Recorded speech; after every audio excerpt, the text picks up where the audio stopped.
15th celebrity typing live stream. Good to see everyone. Thank you very much, Curtis, and thank you very much, Isaac, for your super chats.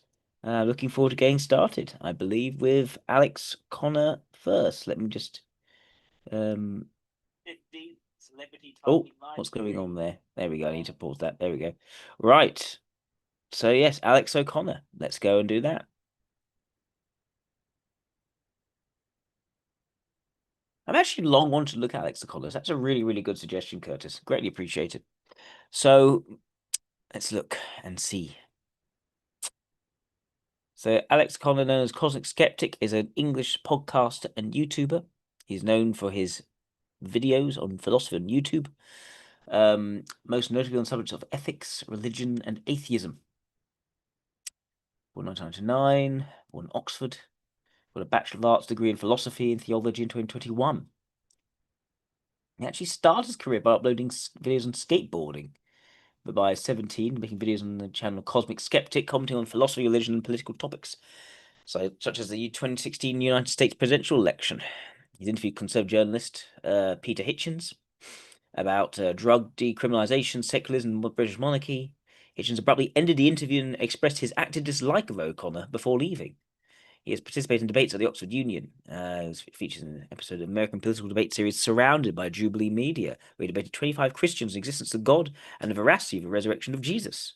He identifies as an agnostic atheist. So he's not absolutely 100% in his atheism. He is known for his critique of theistic belief systems and for his long-form conversations on the subject.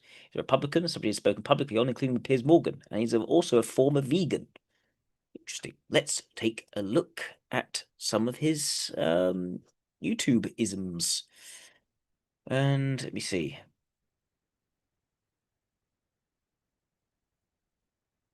I see the one with him and Peter Hitchens. What went wrong there? What you're about to hear is the most bizarre experience that I've ever had in the production of this podcast. 2 months ago, I emailed Peter Hitchens saying, quote, "I'm writing to invite you to appear as a guest." But I don't think my eye looks funny. I've got an eye infection for some strange reason. I think I caught it from my son. But yeah, that's one eye looks smaller than the other today. On the podcast. Maybe I should get an eye patch, like a pirate. In particular, issues pertaining to drug decriminalization, whether we are experiencing a moral decline in society and the influence of secularism on this question, and the state of monarchy in the United Kingdom. Before the interview commenced, I reiterated that there are 3 subjects of interest, things that he's spoken about or written books about in the past, and that I've also covered on my YouTube channel. And these are drug decriminalization, God and religion, and the monarchy. To which he said, the monarchy's a bit boring. And I said, you know what? I actually agree with you. Let's not do the monarchy. He didn't take the opportunity to make a similar comment on either of the other 2 subjects that I mentioned. Then we sat down and the camera started rolling, and I asked him if he had a hard out. That is there a time that he needs to be done by? He said, what did you have in mind? To which I respond, ideally, these things run for about an hour, but if the conversation is particularly lively, they can be an hour and a half. I've done podcasts that are 3 hours long. To which he said, well, we'll see how we do, but 3 hours might be a bit long. So as far as I was aware, we were about to have an hour or an hour and a half long conversation about 2 topics, drug decriminalization and God and religion. I had also on my list the issue of the death penalty, but that was only if we had time. That was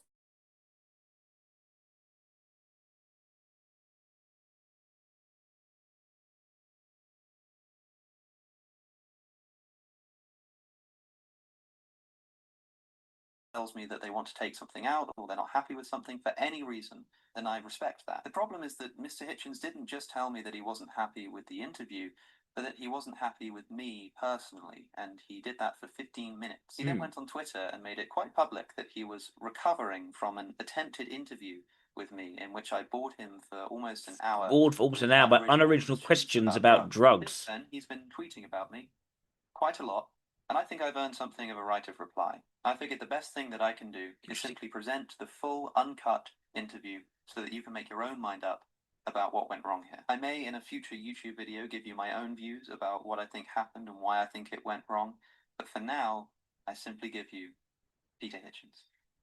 Peter Hitchens, thanks for being here. So far, so good. Suella Braverman last year, after the Conservative Party conference was reported to have been considering upgrading cannabis to being a Class A drug. And this was amid concerns that it had become a gateway to other harsher substances.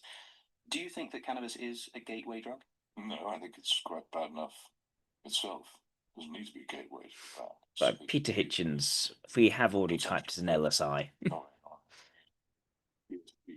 By correlation, to be so serious that it's silly to think it's a gateway drug to others. It's quite bad as it is. The whole system of classification was designed, as far as I know, back in the early 1970s, to actually make it seem less threatening than the then bogeyman drugs of heroin and LSD, which is why it had a different classification from them.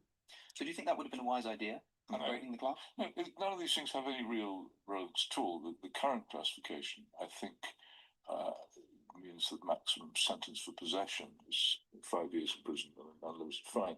That's quite a severe sentence. And the point about the law at the moment is that it's not enforced, not the law. Let's skip a bit to where it gets. I think it would be a good thing, for example, if the listeners of this podcast, there could be, hundreds of thousands of people could hear this conversation that maybe haven't listened to you before. This could be their first introduction to these ideas. And if presented in a way that clicks with them, they could think, you know what, he's right. Drugs there are lots of people who have come to this conclusion. It makes no difference. The political party. They're still talking about drugs, and it's half an hour in. I'll go more deeply. The major political parties in this country are immune to thought. They're not interested. Even if everybody who watched this podcast instantly agreed with me and went out and turned to their friends and said, "That Hitchens, he's got a point," it wouldn't make any difference. You don't think that would be a worthwhile endeavour to have thousands of people suddenly agree with you that drugs are damaging? There would be many more people in the country who realise they have no power at all over events, and that maybe that's good in itself. It may be good in itself, but that's all. The reason that I was asking about this was to get to the question of whether we are in favor of the criminalization of something because of a moralistic objection to it. That is, can't there be things that are immoral? I don't care what, but not illegal. I'm telling you what I think. Yeah, and I have moral objections to it, but I don't care if you don't have moral objections to it, because I can also provide you with perfectly good utilitarian, non-moral objections to it. I think becoming mentally ill is a bad thing. Taking a risk which appears to have that likelihood is therefore a bad thing. It doesn't take much argument to get through it. You don't need to have puritanical personal morals to think that. I don't. If you want to discuss the basis of my morality, we've got time. I don't think I don't think most people will be interested. I have moral objections to it. Like most moral objections, I find. So it seems quite stressed. Maybe my question isn't clear here. Question is, granting that it's an immoral practice, granting that it's an immoral thing to well, no, I don't want you to grant that, because you obviously don't think so. So it doesn't. I don't care whether you think it's moral or not, because I'm not trying. I've never in my life tried to persuade anybody to adopt my moral position. Supposing we weren't even talking about drugs. The question more broadly that I'm using this as a springboard to get at, because I'm interested in your view here, is: do you think that something being immoral is sufficient justification for making it illegal? Is that enough alone?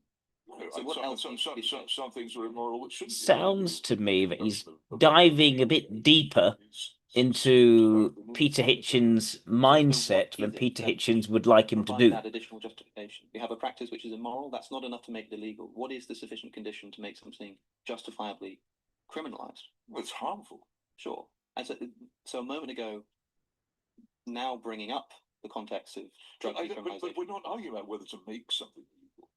This is something whether to enforce the law, which is illegal under statute law passed by Parliament. But of course, lots of people are talking about 52 years ago. Lots of people are talking about officially decriminalizing. Okay, that's so we're talking about. I'm against. At the very least, keeping the laws on the books. Well, I'm not arguing about making something illegal. I'm arguing about keeping something illegal, which already is. Yes, and there are many people who say it should be kept illegal. You'll be sorry when you abolish the law against it. That's all I can tell you. And there are people who don't want to do that. And so the question that I was asking is, what the reason is for these laws on the books and why we should be keeping them and why we should be enforcing them. And it seemed like you were referring to more than just the societal harms when talking about specifically criminalization. But what I'm seeing is drugs being immoral or it being a bad idea. I think drug taking is immoral. I think self-stupefaction is immoral. But that's not alone reason for it to be criminal. I explained to you why. It's probably not a reason for it to be criminal at all, because I couldn't persuade anybody else over that the criminal law is made by an elected parliament. with a population in this country which. So it sounds to me as though 65%. he's diving very deep into his motivations, but deeper than Peter Hitchens wants him to. Would be futile. I wouldn't bother doing it. Recently, the Washington Post did something of an expose on what might have been the most popular argument for the drug decriminalization lobby for. Where does it get more talking about intense? What happens then? This is the big point. Still talking about drugs. Lungs and his cardiovascular system. There might conceivably be a connection between the two. These are correlations where it's sort of not much of a surprise. But to say, to encourage people to take drugs which make them less capable of being active and civil members of society, and which make them more prone to commit crime, and you then go to society in which there is more crime and more what you might call social decay, as described in the Washington Post, and that these things are linked, is different. Yeah, you don't need to encourage drug use here to decriminalize it. In fact, most decriminalization campaigns go hand in hand with something like a re-education campaign. I think if this is going to be about drug decriminalization, I'm bored. If you want drug decriminalization, good luck, and enjoy the society you go as a result. But frankly, I'm sick of the subject, and I'm also sick to death of the people who promote it. So yeah.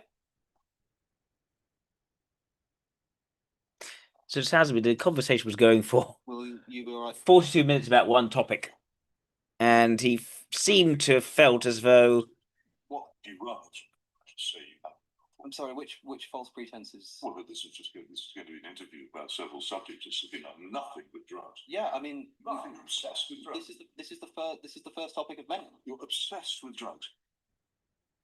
It was going on for over 40 minutes. I had planned to. It's how he just got so caught up in. I have. Yeah. I have read it. He got so caught up in the exploration of the reasons for why he thinks this, that Peter Hitchens must have taken that to mean he was actually being disingenuous and trying to trap him in some sort of alternative political agenda to what Peter Hitchens believes in. It's now, I've been here. I had planned to move on to other subjects. I'm sorry. I don't think it is a long time to talk about drugs. I was. If you do run, I should say, I think. But the question is, why did he do that? It's because he was fascinated by his view.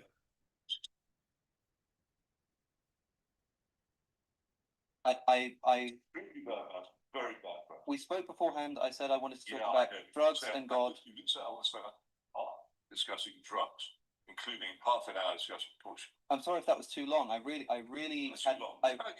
This was supposed to be an hour. We've practically finished that hour. We have not moved from the subject of drugs. I really had planned to move on. The thing that I'm disputing is that there were any false pretenses here. I asked if. Okay, so where is you saying? I want you to interview for an hour about drugs. Just before the interview, I said I want to talk about drugs. I want to talk about God. I want to talk about the monarchy. I came here. You said that's fine, but the monarchy is boring.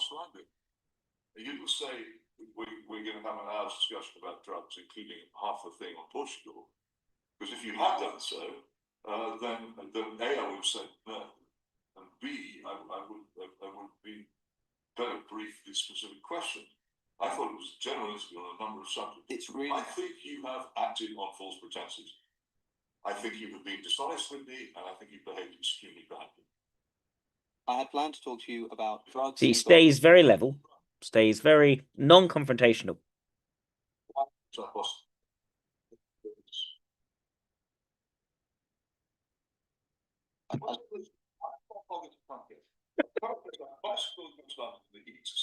Yeah, he doesn't like this. He's upset now because he's upset. I thought we talk about. I thought we talk about drugs and we talk about God. Sorry, you've talked about nothing but drugs. It was the first. You talked about nothing but drugs. We've been here for almost a full hour, which we said we were going to have. You talked about nothing but drugs. It was the first subject that came up, and we were just going back and forth. It came up. I had following. Yeah, I brought it up. I had follow-up questions to ask. It didn't come drifting outside the sea. You chose it. I had follow-up questions to ask you. I'm sorry. I'm sorry if that went on for too long. Your chosen subject for an hour. I don't believe this. I don't believe this was For a an false hour. pretense. I really can't. Nothing else. Not a syllable about anything else. I can't accept that this was under false And pretense. also, Brown externals too. Don't listen to us. Look, It's the lack of good faith. There's Pete Hitchens assuming bad faith. He thinks that he's coming from some sort of pro-legalization agenda, and he's gotten upset by it. But it sounds to me it's not what Alex was trying to do. He just found his views interesting and was trying to unpick it. I think people would be interested in hearing. Just you brought me here on false pretenses. You treated me with extreme bad manners, and you've done nothing but ask me about drugs. You didn't tell me you wanted to do about drugs. You just did this. I don't think it's just because you've got the better of me. I agree. You know almost nothing about. I don't think almost that's nothing about the subject of drugs, and you understand less. But I do think that you brought. He sort of shrinks back in the chair as well. He's extremely ill mannered. Look, I would be happy. I don't want this. Stop. I would be interested to see if people share your opinion that that's how I behave. People know my opinion. No, if people share your opinion that that's how I behave today. I think if I run this interview, people will not get that. It's my opinion. Stupid. Basing my decision to get out of leave. I think if this goes out, people will not think that that's how I've treated you. Well, because you have the power. No, I don't edit these things. I don't edit anything out. Nothing goes out. Every single word gets included. Everything. Okay. I still think this. So I still think it's an ill-mannered, dishonest, false pretenses. So I can post this interview word for word. You're looking at false pretenses. I think you should be ashamed. So I can post this interview word for word, and you think people will. You're here on false pretenses. I think you should be ashamed of yourself. Ashamed enough not to write. I'm sorry. I just don't agree. I just don't agree that there were any false. He thinks that he's sort of fishing for something to edit to make him look as bad as possible. I'm bemused by this, honestly. I don't doubt it. So many episodes, we talk, we go back and forth. If there are follow-up questions, there are follow-up questions. Don't doubt that you're. See, he wants the interview to be a bit more open, a bit more unstructured. He wants to go here, go there, see where it goes, see how deep it gets. Pete Hitchens does not like that one bit. So already one can assume from this a world accepting, world rejecting clash, I'm thinking.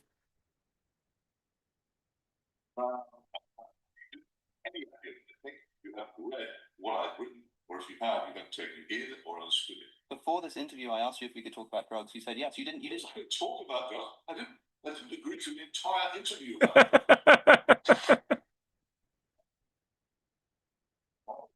Very good example of my powerful self-restraint that I haven't actually sworn.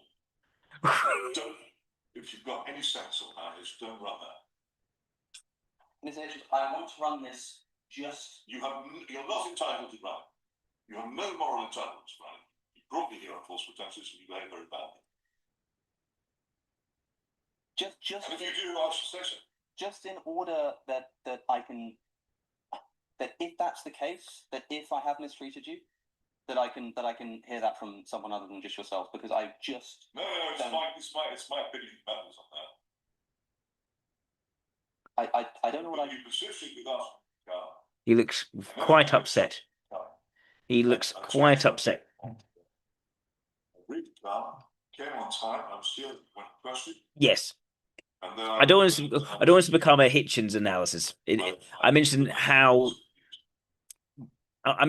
this has happened from Alex's perspective. There's nothing more I can say. I think there is any to Alex. Yes. Like. I have to. I don't think he necessarily is any leading. I have to run this because like people know that I've spoken to you. They'll want the interview, and they'll. Ooh. I'll start tweeting now with guns. No, I don't. You don't. Worry, I'm tweeting it. But that's why he's tweeting about him. If you look at this. Because Alex said that, because he showed that kind of vulnerability in terms of, okay, this is what's expected of me. I thought I have to now.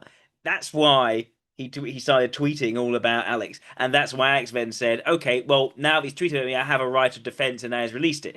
But it was a self-fulfilling prophecy. I was tricked by this week once by so. Tricked by somebody else? Yeah, I've got someone else to try to drugs, but exactly very interested in Listen, I really genuinely very unkind of that. want We just didn't have the nerves of running. Indeed, I would happily talk to you now about any other subject and not run the drugs part, just the rest of it, just to prove to you that I'm really not here to trick you into a conversation about drugs. There's so much content about everything else. It's just I can talk to you about. It's always go like this. Yeah, on topic. Yeah, rolling. Genuinely, I was just interested in following it up. I really didn't mean to make this some sudden. Suddenly, we're just going to talk about drugs. Do you know what it is? Do you know what it is? I am so frigging bored of arguing about drugs with morons who want to legalize them. Well, I'm sorry if it's boring, but that doesn't make boring. That doesn't mean I'm so boring. I've wasted years of my life on it. That doesn't mean I'm acting out of malice here. No, but it's if you knew anything about me, you'd know how sick I was talking about it. Look, I couldn't even be bothered to Right. properly. Okay, let's look at something else. So it's interesting. He did an analysis on what happened to Jordan Peterson. I remember he oversaw a debate between Jordan Peterson and Richard Dawkins. I thought it was remarkably sort of impartial in that and a very good adjudicator. He is very known being quite cognitively disciplined. Look at this. Recently, Jordan Peterson took a crack at it. He was one Christian surrounded by 25 atheists. At least he was, until Jubilee changed the title of the video, probably because Jordan Peterson kept refusing to clarify whether or not he calls himself a Christian. Since you yourself are a Christian, right? People debate about that, and I generally don't discuss it publicly. Which, fair enough, nobody should be forced to adopt a label that they're uncomfortable with. But then, why would you agree to this project if you are famously unwilling to call yourself the very thing that the episode is based around? The episode was clearly planned as one Christian surrounded by atheists, and although I understand why Peterson doesn't want to box himself into a worldview, it's a little bit unfair to the people who showed up, obviously preparing quite hard beforehand in order to debate on the world stage against a Christian, only to find out that the person they're debating against doesn't call himself a Christian. The episode was actually quite shocking to watch and has been widely regarded as a bit of a disaster. It certainly contained some awkward moments. You're really quite something, you are. Hard time, but you're really quite nothing. Right, you're not a Christian. Okay, I'm done with him. As for myself, I've also spent a fair amount of time with Jordan Peterson trying to get to the bottom of what his religious views are. Did a man have intercourse with Mary and produce Jesus? That's a factual question. It's not a value question. You must understand what you're being asked here. So I think I'm quite well placed to offer a commentary on what I think went wrong when Jordan Peterson paid a visit to Jubilee. We're of course not going to watch the whole thing. I'm going to select some moments, beginning with the moment that I first came across listening to this that made me think to myself, okay, fine, I'll make a bloody response. So in the Bible, it talks a lot about slavery, right? Yes. Yes. So in that, it teaches you how to take care of a slave. Rather than saying slavery's wrong, I think Now, it it should says say that in the story of Moses. It says slavery is Okay, incorrect. this has become a bit more about Jordan Peterson rather than about Alex Connor. So Completely confused to me. It is, of course, true that the Hebrew Bible not only mentions or describes slavery, but proactively condones it and does indeed give you instructions on exactly how to own and sell other human beings as private property. But Peterson makes an interesting observation. In the story of Exodus, the Israelites are enslaved in Egypt, and God frees them from slavery, which Peterson interprets as God telling us that slavery is wrong. Otherwise, why would he have liberated the Israelites from slavery? But there's a big problem with this. Of course, God liberated the Israelites from slavery because the Israelites are God's chosen people. God made a covenant with Abraham and promised that his descendants would inherit a land where they would be together and worship God. In Exodus chapter 2, we read that the Israelites groaned in their slavery and cried out to God, and God heard their groaning and remembered the covenant he made with Abraham, with Isaac, and with Jacob. The Israelites were God's chosen people. That's why he freed them from Egyptian bondage. But once he did free them, he begins immediately telling them how they can own other people as private property, that is, as slaves. Take, for example, Leviticus chapter 25, which comes after the Exodus. We read, Your male and female slaves are to come from the nations around you. From them you may buy slaves. That is, the nations that are outside of Israel. So not talking about Israelite slaves, but other nations. You may also buy some of the temporary residents living among you and members of their clans born in your country, and they will become your property. Sounds a lot like slavery to me. You can bequeath them to your children as inherited property and can make them slaves for life.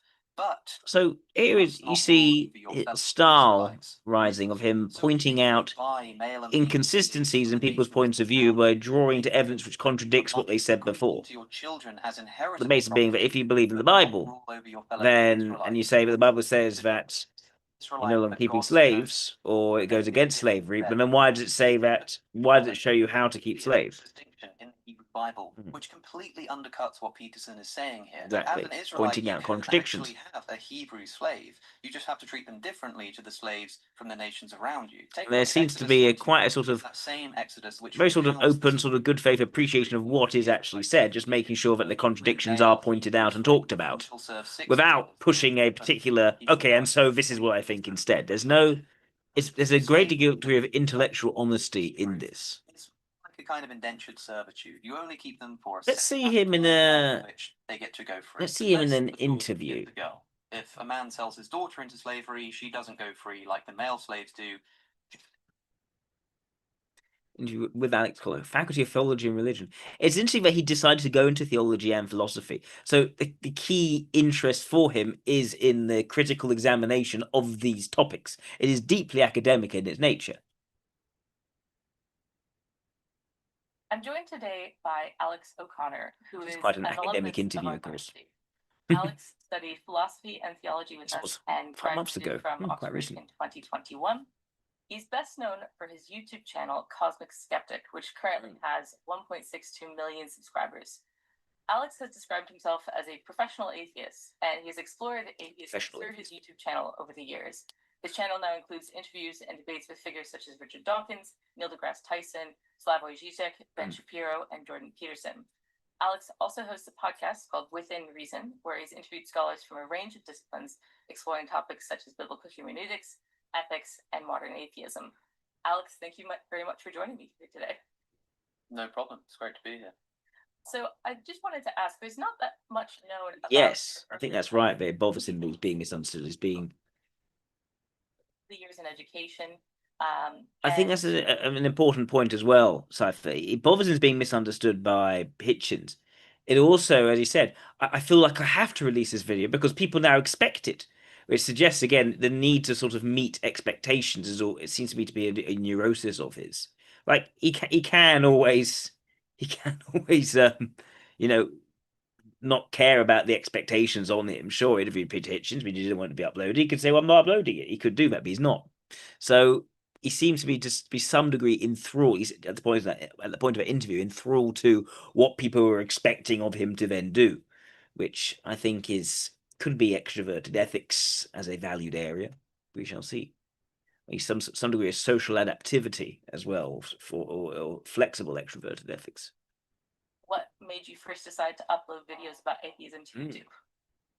Of course. I grew up in Oxford, in a place called Blackbird Leys, which those local to Oxford might know. It's sort of south, a bit further down than Cowley, and then sort of around the Cowley area is where I originally sort of was growing up, and so I was in close proximity to the city centre, but Oxford itself felt like a bit of a different world, even though it was so close. It sort of felt like it was this emerald city sort of on the horizon. And I was sort of hit and miss at school. I've spoken before about how I wasn't a great student. I sort of had on and off periods of working hard and trying to get good grades, but particularly in secondary school, just not doing a particularly good job. To the extent that when I first did my AS levels, I got 3 U's. I think they've changed the marking system now, but this is ungraded, below an F. 3 U's. One of the exams I overslept, even though it was at 1 p.m. And so I was not doing very well, and I had to retake those AS levels. Not particularly on the ball. Clamber my way up to get the predicted grades necessary to, I think, quite ambitiously apply to the University of Oxford. which was an And then you unusual got in. move. And I kind of did it. Everybody says they don't expect to get in, but I really didn't. Especially given that my AS level grades at the time were A, B, C, and so to get predicted A star AA, which I needed, was already a bit of a sort of, like I say, an ambitious project. But it worked out. So yeah, I sort of did A levels twice. All around Oxford, I went to a secondary school called St. Gregory the Great. I think it's since rebranded to Greyfriars, probably due in part to its consistent hounding by Ofsted for needing improvement. And then the City of Oxford College to do A levels the second time round, which is by the ice rink. And that's what brought me to 2018 when I matriculated. Amazing. And you started uploading videos to YouTube before you matriculated to Oxford, correct? Yes, yeah. I've been doing it for about 10 years or so now. So what first made you decide to upload videos about atheism? Yeah, I can watch him talk to Richard Dawkins. Before then, what was your religious life like before becoming a out and proud atheist? I think you was ungraded. Well, I was and am a Roman Catholic because there's no way that you can actually leave the church, as far as I know. I'm told it's a bit of a grey area whether excommunication counts as not being a Catholic anymore or just being a really bad Catholic. Can you not stop being a Catholic? I thought the whole point is about your belief. Sure. So I was baptized and confirmed and an altar boy as well, actually. I know you can't stop being Jewish. I know in Islam you are a Muslim even before you actually convert to Islam. You revert to Islam. Pronounced filioque, let alone told you how important it was to the doctrine of the church. If you are a Catholic Jew, are you therefore a Jew, a Catholic, and a Muslim all at the same time? You'd asked me the difference between a Catholic and a Protestant, I wouldn't have been able to tell you. And so, although I was sort of nominally Catholic, it was hardly a theological Catholicism. I suppose more of a cultural thing that my parents thought it'd be better to have me on board with than not. They probably took a sort of Pascalian wager and thought, well, why not? Let's get him baptized just in case. So nothing too steadfast. And then I was swept up in new atheism, the Richard Dawkins phenomenon, the Christopher Hitchens, Sam Harris's. And I thought it was cool, and I thought it was fun. This is also why I was so upset that Peter Hitchens was upset with him. I got very swept up in that. I started making videos. I mean, looked up a lot to his brother. Distanced myself from the new atheist movement by quite a long chalk. In fact, why? As far as philosophical thought goes, I would probably steer people away from a text like The God Delusion, but you must give it credit for thrusting the question of God's existence and cultural religion onto the agenda in spectacular fashion. It was just the talked about thing, in the same way that today we have the culture wars and everybody wants to have their say. Not that long ago, it was religion, it was God, and evolution in schools was the subject of the hour in American television studios.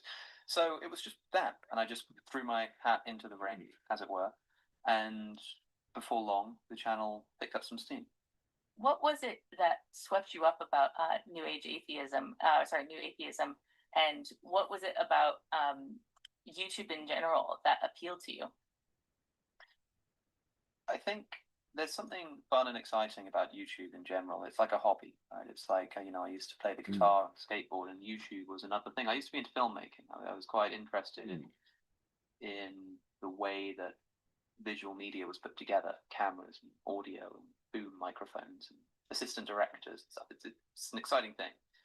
And YouTube seems like a sort of fun simulacrum of the movie experience, because you just sort of get to do it yourself.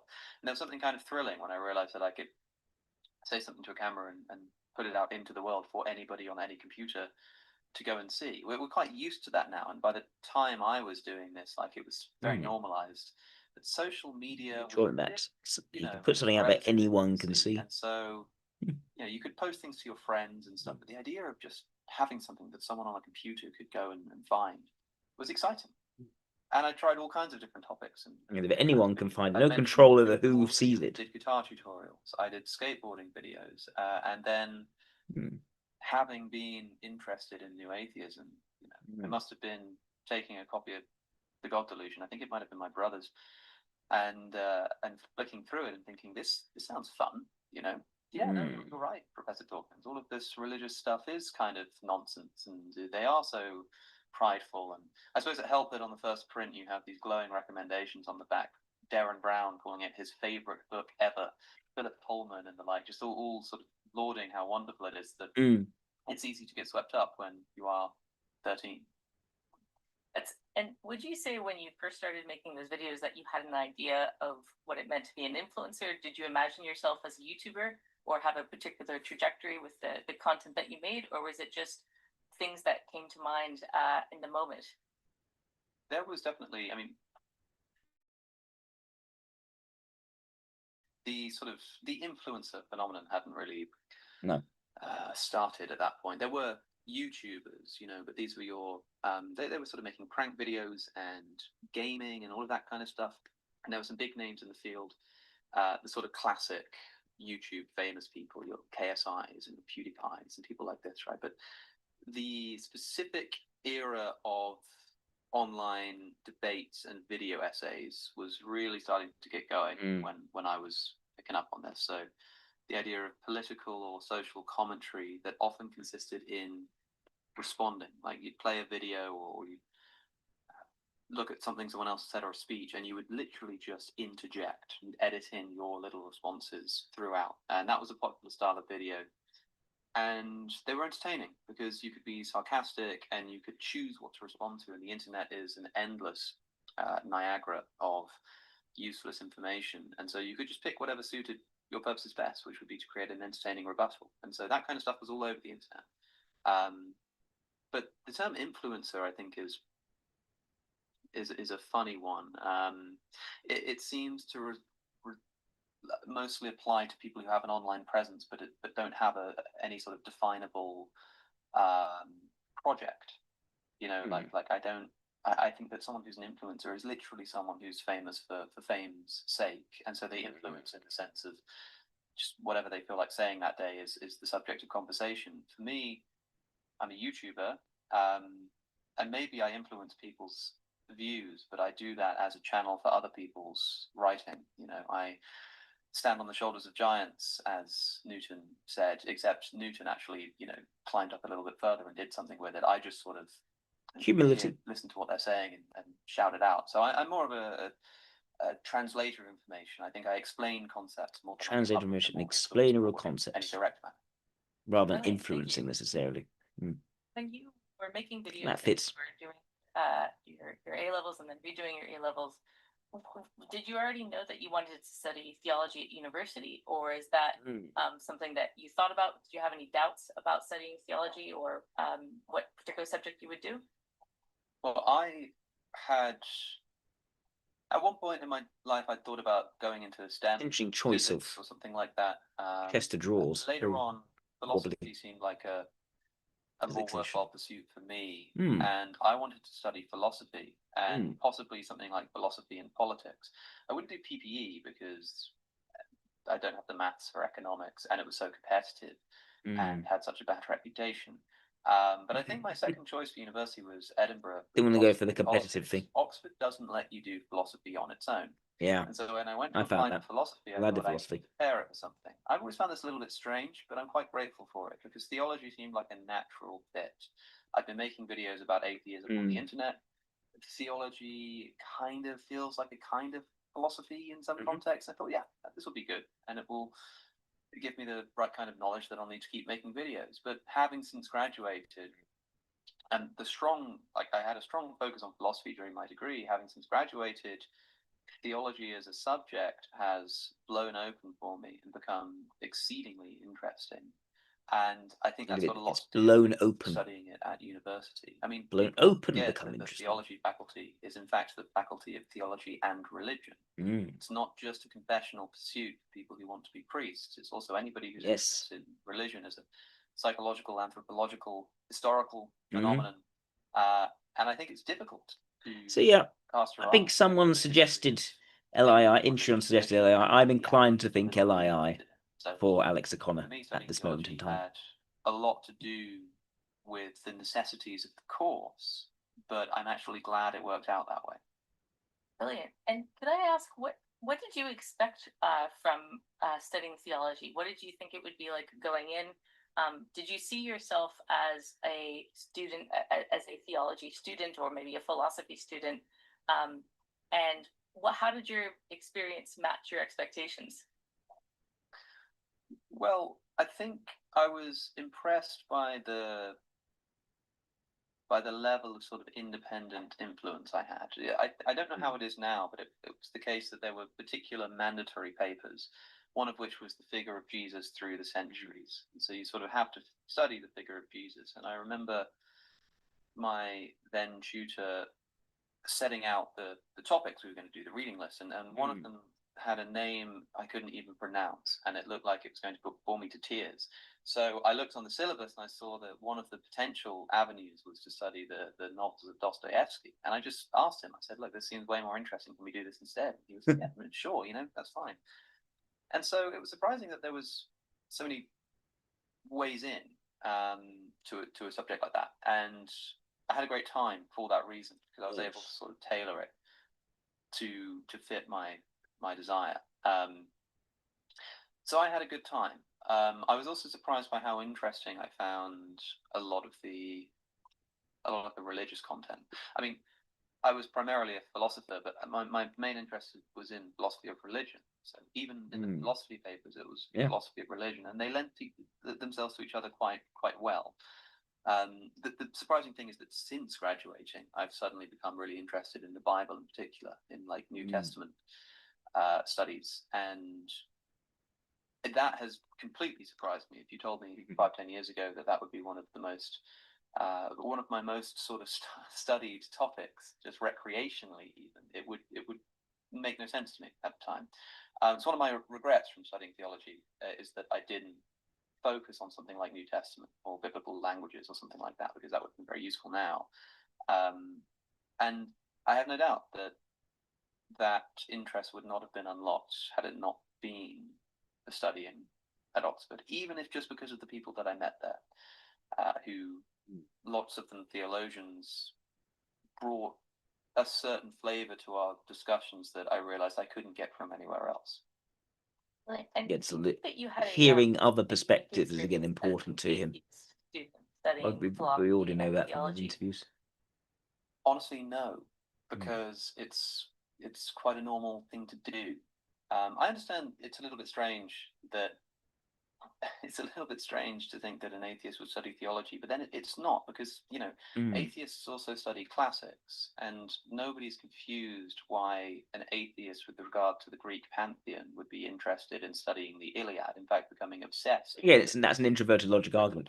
We're okay with this standard, and that standard we're okay. So why would we be obsessed with that standard? I think that is quite a consistent aspect of his argumentation. It's not just about the prevalence of facts.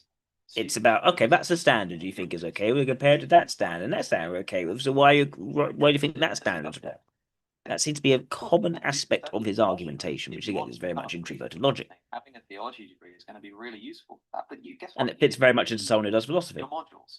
So, if you want to be a priest, then maybe you're going to study ecclesiastical history. You're going to look at the writings of the church fathers. You're going to, look at, I don't know, you're going to look at theological, historical disputes. You want to understand the development of the church and that kind of stuff. So it'll be useful for your career. But whereas someone like myself could study the psychology of religion, the sociology of religion. I did a module on the relationship between science and religion, talking about the Galileo affair and Isaac Newton and Charles Darwin and the like. And it's in those moments that I realized that I really was in the faculty of religion, not just theology. So I actually don't think it was unique at all. And the raised eyebrows that I'm often met with when I say that I studied theology would very quickly come back down again once I describe the actual content that I was studying. And did you have a plan in terms of career trajectory, or what you would do with your degree? Lots of people will ask and will often wonder out loud, what do you do with the degree in theology? Was that on your mind, or was it did it seem to make sense, a logical sense, with your YouTube channel, or did you have another plan with what you would do with your degree? Well, I did already have this YouTube channel thing going on, which you can never be sure how long something like that will last, but I did think to myself that that was what I had in mind in order to when I was studying, like what I was going to be sort of So not directions. motivation to study. And there are degrees Softly directioned. employable. You know, in theology, if you're thinking about job prospects, I understand why it seems like you're only talking about people who want to be priests. But this is also true of many subjects, right? Like it's probably true of the historian. It's probably true of the classicist. That it's not obvious what your career path's going to be there. But if you just want to study something to help with a set career that you have in mind, then go and do that. You know, if you want to become a banker and you want to study maths for that reason, that's cool. But I would study maths primarily because I found it interesting, and that's a luxury for me to say because I had a YouTube channel. But like I say, I didn't know where There's that was an going to go. abundance mindset, not scarcity mindset. Studied something I found uninteresting. It's the extrovert intuition. You're a better paying job or something, then I'd probably bore myself to tears without much appreciation for extroverted logic either there. Some people study because they know that they want to be a doctor and they know that a medical degree is going to suck, but it's going to be worth it because they have a passion for medicine and they want to help people. And so they put themselves through it. For me, the entire thing was just a joy. I was having a great time all the way through because I was doing it for the love of the subject. Brilliant. And can I ask, what is your plan now? Do you have a vision of what you want to achieve or what you want to do with the YouTube channel going forward? Do you have other This person asks the same questions every single time, I bet. It's so formulaic. Now. It's a little unclear because I'm enjoying what I'm doing so much that I'm happy to keep doing it. I'm mostly a podcaster at the moment, interviewing guests, interviewing experts, interviewing scholars, and for that reason feeling like I'm back at Oxford because I sort of have a set reading to do, and then at the end of the week I speak to the tutor, as it were. It's just that it's on camera and intended for popular consumption. It's great fun, so I enjoy that a lot. But I think that a natural next progression would be writing a book, which would likely benefit from the experiences that I had during my degree. That's undoubtable. It's just not entirely clear what that's going to look like yet. But honestly, I'm just having a nice time doing this. And one of the things he wants to put something together cognitively, but he's not set on what that needs to be right now, which makes sense.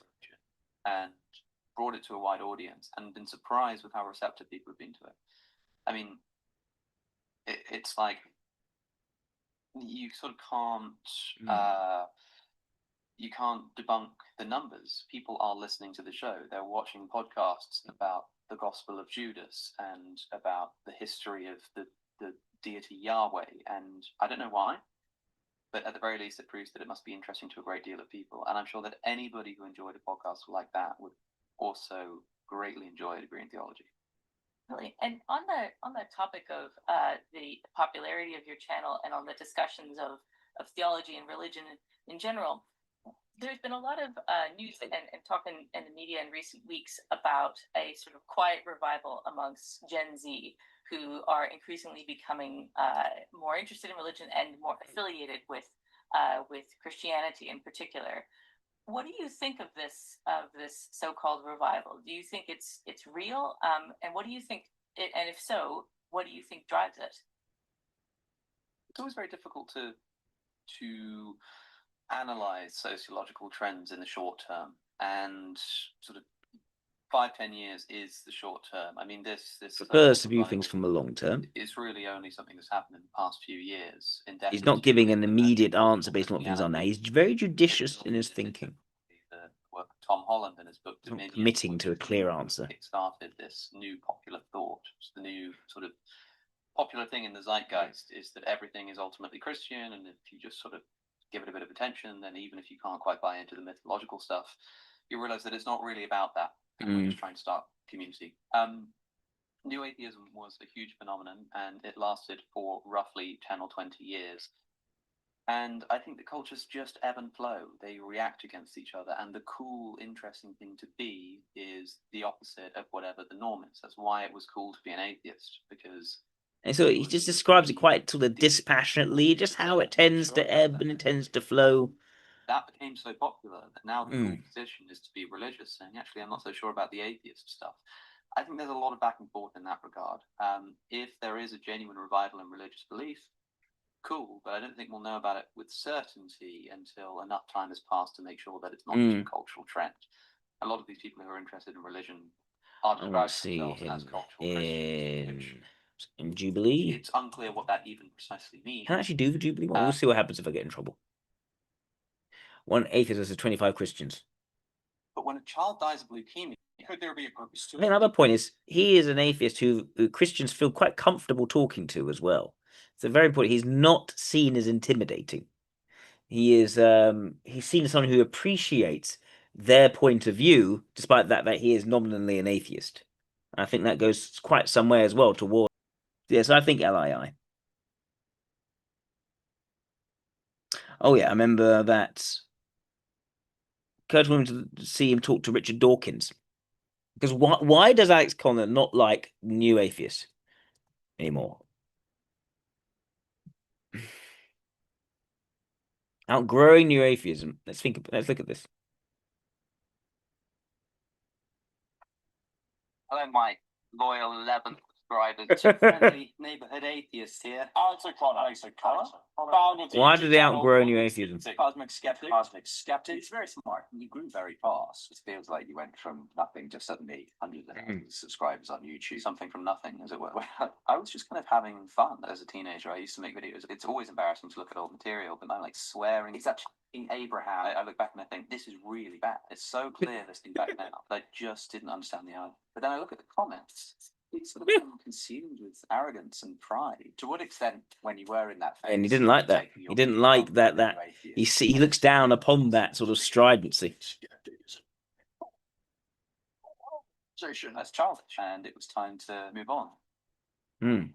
He is no longer Cosmic Skeptic. He's the artist formerly known as Cosmic Skeptic. He's Alex O'Connor. He has since given up that moniker. It's become commonplace for people to say that New Atheism is either dead or dying. You're being too philosophical. I do think it's true that the popularity of it has declined, and I think that's got to do with, do you feel like we may be due for people starting to take God seriously again, culturally, hugely? I made a career out of engaging with religious arguments. As you have obviously engaged at a far deeper level, did a whole theology and philosophy degree. I have gone above and beyond what can be reasonably expected of any atheist. You've really tried to understand and engage and see whether this could be true. What could I possibly have done differently given the course of my life? Has the dial moved at all, even just in terms of, I don't think it's quite as unlikely as I used to think that God exists? Has there been any movement whatsoever? Well, The surprising rebirth of belief in God. a free chapter of my book, The Surprising Rebirth of Belief in God. To be, I have all my links or something, because that's one of the practical concerns. But I was getting a bit sick and tired of having to introduce myself with what sounds like an Xbox gamer tag. This is going to be long. I don't want to. I would sort of meet Actually, not somebody so long. and I'd tell them what I do, and they'd be like, "Oh, cool." No, give them too much time to. Sort of have to murmur. Belgium. It always came with like a preface. Like I made it when I was a teenager. Are you saying you became a little bit embarrassed by the title? I mean, what? I mean, yes, I did, yeah. but not because not because I'm embarrassed. Maybe I'll just look it up. Why did? Remember Richard Dawkins quickly. I spent enough time on him.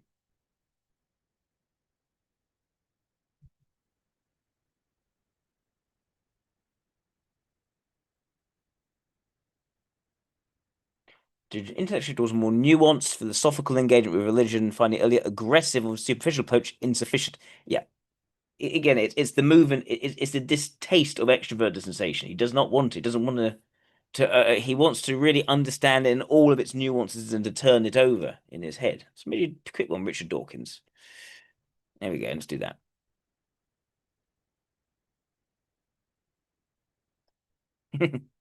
Professor Richard Dawkins, welcome to the show. Thank you very much. Ayaan Hirsi Ali recently, despite you being perhaps the world's most famous atheist, described you as one of the most Christian people that she knows. Why did she say that? I adore Ayaan. I'm a great fan of hers. I have talked to her about this. I think the respect in which we differ is that for me, what really matters is the truth claims of Christianity. And for her, what really matters is the morality the politics, actually. I think for her, Christianity is a bastion against something worse. As Hilaire Belloc said, always keep a hold of nurse for fear of finding something worse. And for her, I think she wants a faith which will help people to stand up against worse faiths. And she singles out Islam, she singles out China, I think, and Putin and wokeism. Wokeism, yes. And I'm with her on all those. And to the extent that I think that a religion might be valuable for political reasons, I would go along with her. But I think it's the wrong way to approach religion. I think that what really matters about a religion is whether it's true. And to adopt a religion for... See, the key thing about Richard Dawkins is he is very inclined. He lives and breathes positivism. Other people do. There's something He almost can't think outside of positivism. He says, I believe in it. I am a Christian. And therefore, it's not patronizing. But I think the fundamental motivation is a political and a moral one. I presume, as both an atheist and as a person with an understanding of not just biological but also mimetic evolution, having coined the term meme, you'll have to think of religion as essentially something which serves some kind of social function. That must be why it exists. It's why it evolved. Given that that's the case, is it really so inappropriate to think about religion in terms of how it serves us? It's not a real subject. Interesting. I'm sorry for you having to do a degree in this kind of thing. It's not a real subject, is it? It's... we talked about this before. That's a dismissive approach. And I think it's something that you wanted to ask me about today, isn't it? I mean, well, yes. It's obviously something that still interests you. Certainly. Talking about, sin and things like that. I cannot imagine spending 3 years. How do you stand it? I'll answer it in two ways. The first is to say that the theology faculty was actually theology and religion. So I was able to study religion as anthropology, religion as history. You can do papers in science and religion. This kind of stuff. And I imagine you'd be very interested in that kind of thing. Theology itself I found useful for a few reasons. One of them, of course, there's like a crude sense in which by studying theology, it helps me to debate it. It helps me to argue with people. I get that, definitely. But it's also an interesting window into human psychology. For example, clearly the question does interest you. Why is it that people can believe so strongly and so easily in this idea that everybody's born in sin? Yes, isn't that evil? Isn't that horrible? That's a psychological question. If you, I don't know what sort of essays you had to write, but if you were allowed to write an essay on that, that would have been interesting. If you were allowed to ask a question, how can anyone believe this stuff? But I imagine you had to actually write a serious essay on the concept of sin itself and the idea of redemption and the idea of atonement. Well, suppose you wanted to write that essay, which you just said was an interesting question. Why would anybody believe this? Well, in order to answer that, you have to get to grips with the reasons people have for believing it. Yes. And I suppose that's what I'm doing here with you in saying, because you bring up the point when you look at the New Testament, you bring up this exegesis, this interpretation. This is an evil text because it tells people that they're born in sin. And I suppose the question implicitly in what you're saying there is, how can you believe this? And I'm doing that devil's advocate thing again of trying to, I suppose, that's play devil's advocate. Why it is that somebody might believe this, and say that even an atheist. So you see, I think the key thing is he is always taking the more nuanced, the more let's give the devil his due perspective, and that I think is very much in line again with LII. Right. Let's move on to the next one. Frederick Wortham. Wortham, come down to pronounce that. Let's take a look.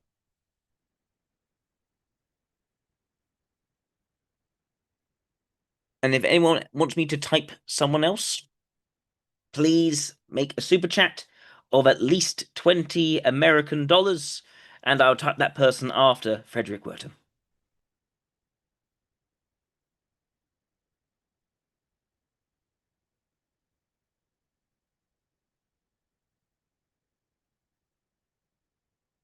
Right. Frederick Werton was a German American. Oh, one thing, Curtis. I will about that wrestler fighter person. I'm more than happy to take another look. There wasn't as much information available as possible, and I was battling multiple attempts to take down my stream at the same time. So I'm perfectly open to my typing of him being addled, and I would be more than happy to look at him in my own time and come back to you with a clearer answer on that one when I get the time. Yeah, okay. Frederick Burton. So, had an early reputation as a progressive psychiatrist who treated poor black patients at his Lafarge clinic at a time of heightened discrimination in urban mental health practice. He also authored a definitive textbook on the brain, and his institutional stressor findings were cited when courts overturned multiple segregation statutes. What is this? This person doesn't seem to be a Marvel comic books artist or writer. Seems like an academic. Yeah, okay. So, okay. Interesting fellow. Also, definitive textbook on the brain. Oh, thank you, Pearl Valkyrie. Peter Steele. Yeah, I'll do him next. Thank you very much. Was concerned about the effects of violent imagery and mass media and the effects of comic books on. Oh, I see. I see the connection here. Right. Okay. We broadened a bit. We diversified, but it still goes back to comic books on the development of children. It's seduction of the innocent, which asserted that comic books cause youth to become delinquents. Seduction of the innocent articles testified for government inquiries into the comic books because it's part of U.S. congressional inquiry into the comic book industry. Interesting.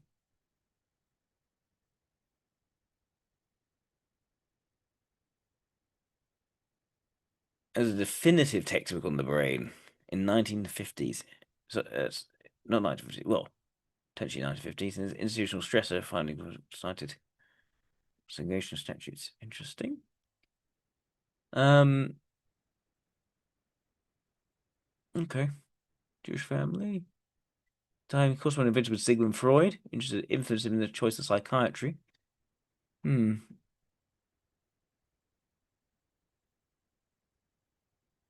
Seduction used to describe overt or covert depictions of violence, sex, drug use, and other adult fare within crime comics. Term Wertham used to describe not only the popular gangster murder-oriented titles of the time, but also super and horror comics as well, and asserted based largely on undocumented anecdotes that reading this material encouraged similar behavior in children.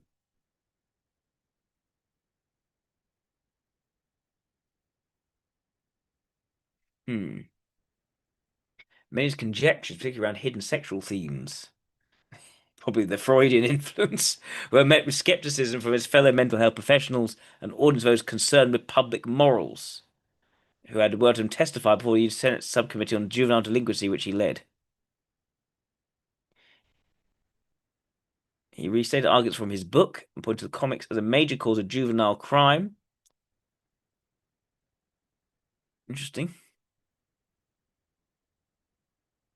Look at Seduction of the Innocent. The book by a German-born American psychiatrist Wertham warned that Jewish comics were a harmful form of pop literature and a serious cause of juvenile delinquency. Cited overt, covert depiction of yada yada yada. He described not only popular. We've seen that. He reproduced these extensively, pointing out what he saw as recurring morbid themes such as injury to the eye. Many of his other conjectures, about hidden sexual themes, images of female nudity concealed in drawings, or Batman and Robin's gay partners met with derision, with understandably. His claim that Wonder Woman had a bondage subtext was some. He has definitely been talking way too much to Sigmund Freud. Goodness gracious me, it's an interesting one. The creator William Moulton Marsden admitted as much. However, he also claimed Wonder Woman's strength and independence made the character a lesbian. At this time, homosexuality was still viewed as a mental disorder. But yeah, also claimed that Superman was both un-American and fascistic. Oh dear. Oh dear. This is so sort of slightly wokey, progressive, but also slightly I don't know, slightly schizotypal, moral conservative at the same time as being a social progressive. Interesting. Right, critique the commercial environment of comic book publishing and retailing. So he spoke widely, arguing about the detrimental effects that comics reading had on young people. This is a guy who gets an idea in his head and just comes up with all sorts of nonsense in order to justify his idea.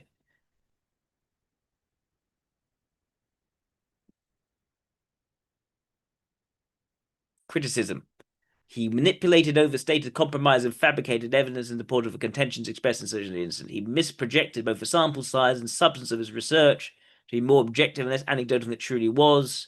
He did not adhere to standards worthy of scientific research, instead using questionable evidence for his argument that comics were a cultural failure.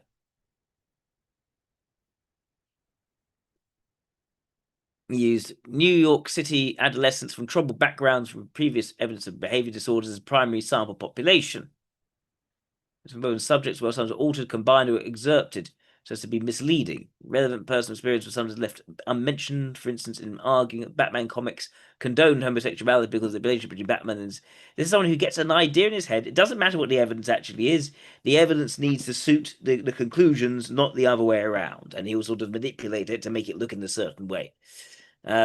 Without any doubt in his mind for what he thinks actually is what it is. That's what it sounds like to me. His original comic was sometimes misleading, either by exaggeration or elision. He mentions a headless man in an issue of Captain Marvel, while the comic only shows Captain Marvel's face splashed with an invisibility potion. He exaggerated the 13-year-old girl's report of stealing comic from sometimes to often. Right. Interesting. Frederick Wertham.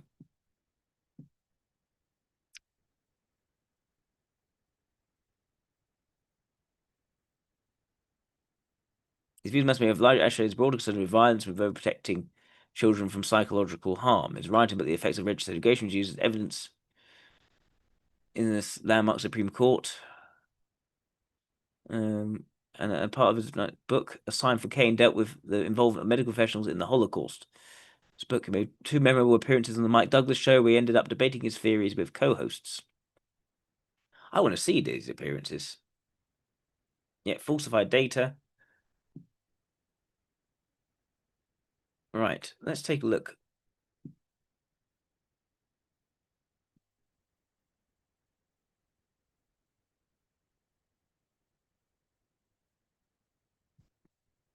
I've realized Christianity is more plausible than I thought. Just such intellectual openness from Alex the Comma. But let's move on. Come on.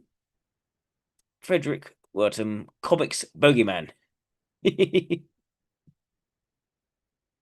so where are these appearances? Again,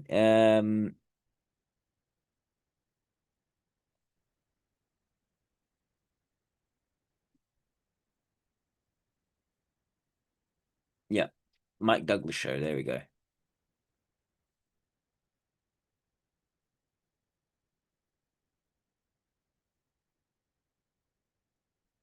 Superman is a direct translation of Übermensch. In German, the Übermensch. They also use sometimes the word Overman. But it goes way, way, way back into antiquity. There's a hyperanthropos in Greek. So that's an old thing. But the Superman is a direct translation of Übermensch. Okay. Oh, that's why I think it's fascistic. Because he ties it back to Nietzsche, and he thinks that Nietzsche must be fascistic, even though Nietzsche wasn't actually fascistic. This campaign led to some publishers going out of business altogether. Goodness. It's become a legend in the history of comics. Superman itself is the symbol of force, power, and violence. That is what he represents. That has had an enormous influence, which one cannot possibly exaggerate. And the use not only of this country, but he's quite exaggerated. Especially Germany. It's utterly impossible to understand what happened in Germany. All the different massacres and so on. Unless you realize that they were viewed with this Superman spirit. The Superman spirit. Imbued with the Superman spirit. The law. All laws. the democratic law, real law. I think Richard Dawkins would have had a field day with this individual. But look, okay, he's Jewish. He lived through, you know, through the Holocaust. He was German, a German Jew who escaped. He left, likely before the Holocaust, but that would have weighed so heavily on this guy's mind. So of course, someone like that would see, you know, that kind of fascism everywhere. So here you have violence, superstition, complete distrust in the community, complete distrust in the law, complete trust in a strong individual who can do things which cannot be done. What do you think of the idea that Superman stands for truth and justice the American way? Well, how can one say it doesn't exist? It's very difficult, but he doesn't. For one thing, he doesn't. He comes at the last moment and flies through the air and helps. That's not what the girls I know who've been raped and killed and mutilated. They don't need somebody to fly to the air. You know, a policeman on the beat to see that the neighborhood gets on nonsense. So the fact that to say Superman stands for good, that may have been beginning when these two schoolboys started. That may have been so. This idea of the spirit moving people to things. I'm already like this person sees things in terms of spirits, in terms of disembodied ideas moving people and taking people over. And someone who's very caught up in that perspective and can't really shake it. Some kind of a dog patch, and we're all getting kicked around. And shall we really say always something later on, something will happen? I think it's a very bad and a very wrong message. Yes, I've read with a great deal of interest Dr. Wortham's attacks on the comic books, and I think that Dr. Wortham is right. Now, this I know will be a disappointment with the many comic book publishers who are listening to me. I think he's right when he said there are bad comic books. Thank you. Yes, but I'm not finished. Every little bit of help. Dr. Wortham makes a splendid case against all comic books by selecting 2 or 3 very bad examples and smearing them all with that brush. Now, Dr. Wortham is a doctor of medicine, I understand. Now, I had my office collect these. Because for Wortham, it's like, it's so obvious. This is what it is. This is what it really is under all particular facts. This is what's really happening. In relation to doctors as bad comics. There's a total opposite to what Richard Dawkins would do. So many doctors who've been charged with manslaughter might make us suspect that all doctors could possibly be guilty of manslaughter. Now, this is the sort of thing, the sort of attack that goes on about comics. 1 or 2 are picked out. A guy named Goebbels did it a few years ago and made a pretty good thing out of smearing a whole group by picking out a few notoriously bad examples. And it seems to be the pitch against comics. You pick 1 or 2 bad ones, make an enormous stink about them, and parents. That one's going to sting. Bugs Bunny and Mickey Mouse books out of the pathetic figures of their screaming infants. That word. Well, that's not exactly how it is. Now, give you one number.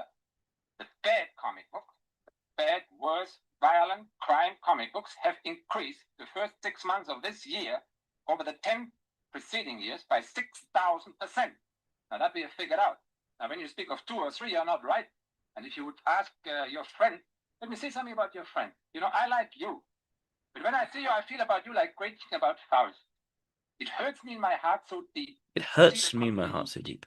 Why do you ally yourself with these blood hucksters who don't sell 2 or 3 comic books, but millions of them? And the majority of appealing to his nature. And this torture. That is not so when he hasn't got a good logical argument to make, he'll appeal to his nature. He'll fall back on that. Of a group. I think is antisocial. Mr. McCaffrey, if I may quote over the radio, a distinguished literary... And he's quite a compassionate, progressive individual, very focused on, you know, on black people and segregation, these sorts of moral issues. He just gets so caught up in his ideas, he can't unwind from them. So, I'm not sure people think I already have a view on this type, but I'd like to go into a bit more, but I think he's an IAI. that's the majority of the comic book publishers. That's what Mr. Kapp has defended. And there's a word I'd like to say for my friend, the blood huckster. I think the whole. Maybe you say something about this distribution. Why is it that people are? I see why I would have connected quite well with Sigmund Freud. My own eyes, some of these little people have told me that. Why do you need a psychiatrist? Why don't the lawyers do that? These people can't make a living unless they can sell the magazine. These are little people who have candy stores or newsstands. And I tell you a very serious thing. This is criminal what I'm talking about. This is criminal. They sell ordinary magazines. That's the right. Well, then come agents twice a week. Of course. I come from a little village in Maine for my vacation, and twice a week the agents go around and sell them all these awful comic books. And these people don't want them. Well, what do you mean, Dr. Wortham, that twice a week agents come around and sell them? Bring them, deliver them. Well, the man says, I'll take 100 of these, doesn't he? Yeah, but supposing he says no. Supposing he says no. Then the man says, well, then you can't have the other magazine. Well, that seems a little unreasonable to me. Because it is, but it is no. I'm telling you the result of an investigation. Apparently, a lot of them have been saying no on account of Someone's quotes. Magazines have been dropping like mad within the last 2 or 3 months as a result of these attacks on comics. Now, let me tell you what the comic book is. The vast majority of comic books are reprints of newspaper comic strips. And I say that that's not correct. My own naive way, I think it is correct. I know I'm not naive. Well, I'm just a silly boy, and I think the percentage of newspaper are about 80%. Batman type story may stimulate children to homosexual fantasies. He's out of his gourd.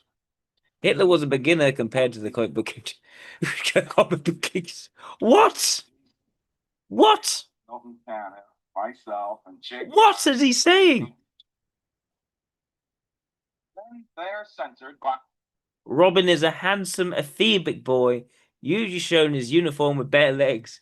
He is buoyant with energy and devoted to nothing on Earth or in interplanetary space as much as to Bruce Wayne. Just the language, the devoted to nothing on Earth or in interplanetary space as much as to Bruce Wayne. Stands with his legs are spread, the genital region discreetly evident.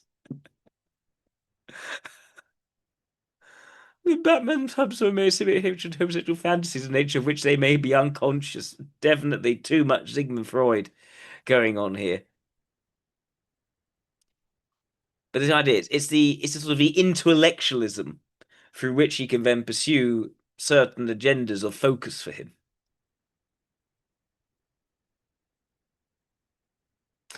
I think he's an II.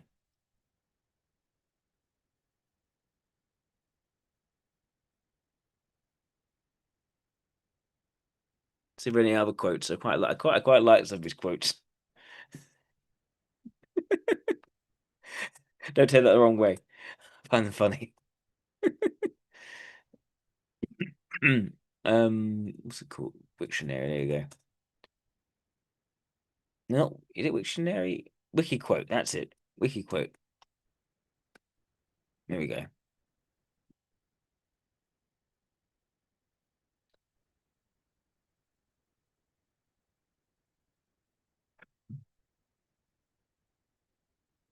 For boys, Wonder Woman is a frightening image.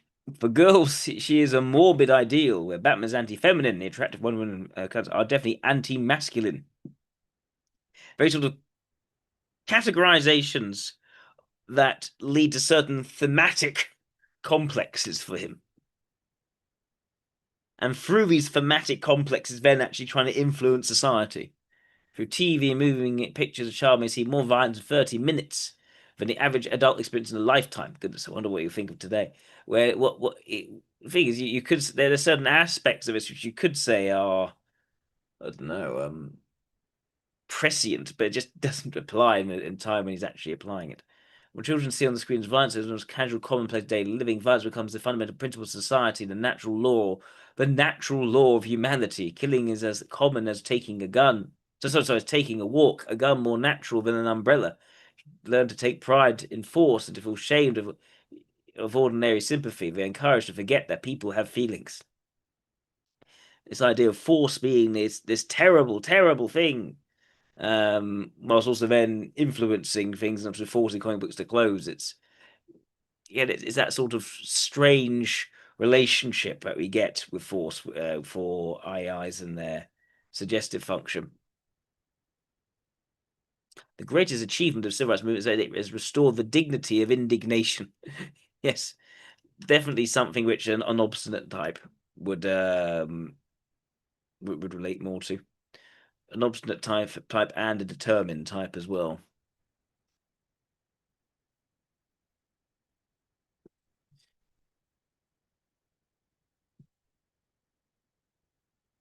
The good things about Frederick Wertham. Okay, let's see this. Child psychology led an almost puritanical witch hunt against the comic book industry. Comes with dangers to children and direct. Such an incident found large errors, but even intentional omissions. He pointed out more than 90% of juvenile delinquents have read violent crime horror comics, being the to mention that the same places were found in non-juvenile delinquents. And other proponents of eliminating comic books, but through enough social mentors to set up the Kafalva hearings, was interview various comic book and comic strip makers to determine if there was a link between comic books and juvenile delinquency. In the hearings, publishers got nervous. Bill Gates pushed them all into forming a self-censoring system to appease the government, which formed the Comics Code Authority. So he definitely has indirectly had huge influence during that period in time. Approved by the Comics Code Authority. Quality assured logo exempted themselves. He concluded that there's someone who does know how to get into the what's it called? Can't remember the word. Get into the public conversation and to therefore direct things in a certain path. Studying in those medical journals was the first psychiatrist to receive the academic semi-related National Research Council Fellowship. Trying to use a New York hospital to write a textbook on brain physiology called "The Brain as an Organ." The text was published by New York Macmillan Company. The postmodern study and interpretation of the brain as a physical organ, potential pathological lesions, in anatomical, physiological, histological, and psychiatric terms at a considerable 538 pages. There's a lot of detail to gathering this large, incredibly astute neurological information. They've got a tremendous amount of academic clout and performed psychiatric exams for the New York criminal courts. The chief defense expert witness for Albert Fish, the Brooklyn vampire, was arrested and tried for child murder. And he raped, murdered, and cannibalized up to 100 children. Probably shouldn't say that word on YouTube, actually. What point in the defense was that the Fish had insane religious knowledge that was responsible for his actions. Oh, he defended him. He defended him. His point was that Fish had insane religious knowledge that was responsible for his actions, and despite being correct, he was still found sane and guilty. Yes, he was the defense witness, for goodness sake. Someone who's so worried about children being turned to all sorts of, bad ideas, then defends someone like that. Goodness. And to interpret the Lowenfeld mosaic test, which as a visual tool using geometric shapes, was to diagnose mental disorders of schizophrenia. So an anti test was published in the American Journal of Psychiatry.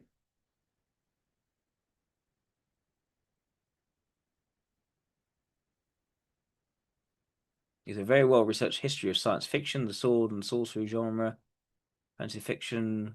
Shows that the fanzines surrounding the media are a great project of innovation, communication young people, and after a lot of writing, they are constructive and healthy exercise of creative drives. Turns out that fanzines is completely unfiltered information and enthusiasm not found in the corporate periodicals that fraught event or censorship to appease a large corporate owner. It even find the metaphors of the human spirit of overcoming adversity in the fantasy fiction titles. But on the bright side of the comics, they're full of great psychological interest because they shed light on cultural history of the United States. So thematic analysis seems to be his interest.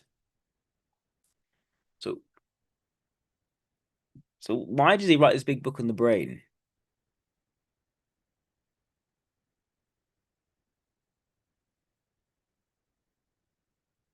The brain as an organ, that's it.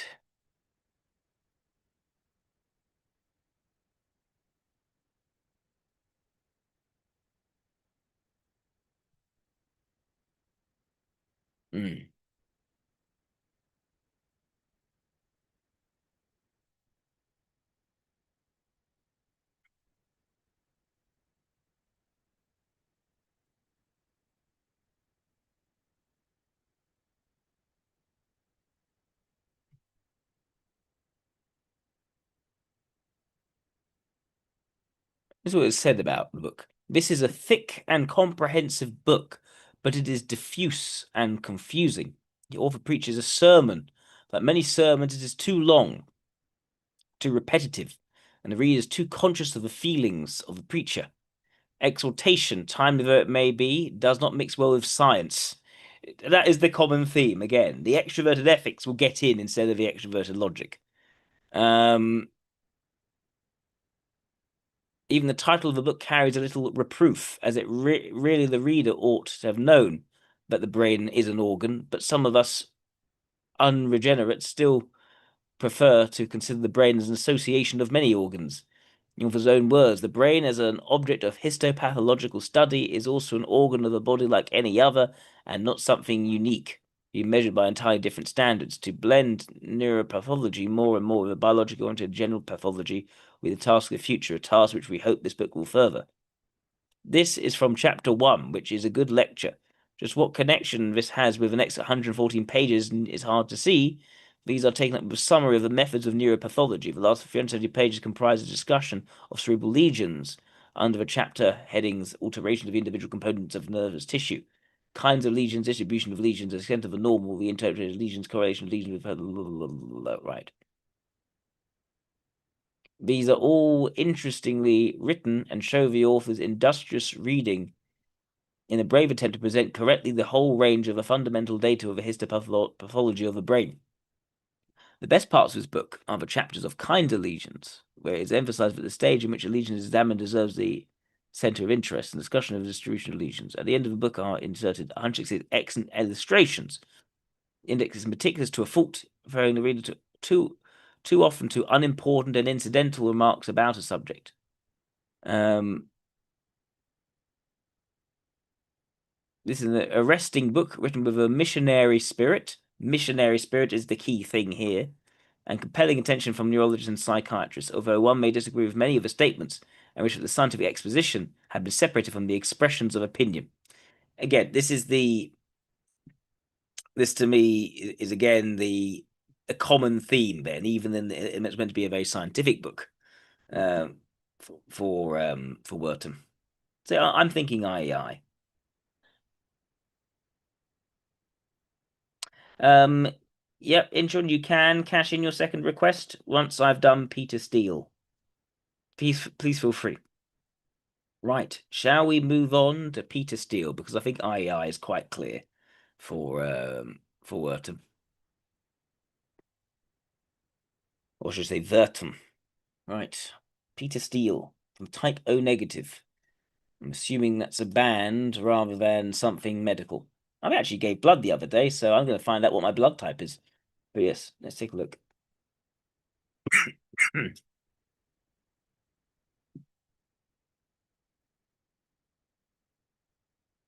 Peter Thomas Ratajczyk, known professionally as Peter Steele, was an American musician. Oh, he also died young. Funny how that tends to happen.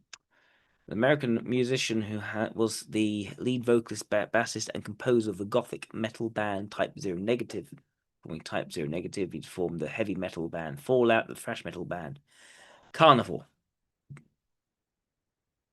The frontman for Type O negative, he was known for his vampiric appearance, 6'8" stature, rich bass vocals, and a dark, often self-deprecating sense of humor. His lyrics have been described as often intensely personal, dealing with subjects involving love, loss, and addiction. Credited the Black Sabbath and the Beatles as key musical influences. Born to a Catholic family, was of Polish descent, and his mother was of Scottish-Irish ancestry. Young to 6 children, naturally left-handed.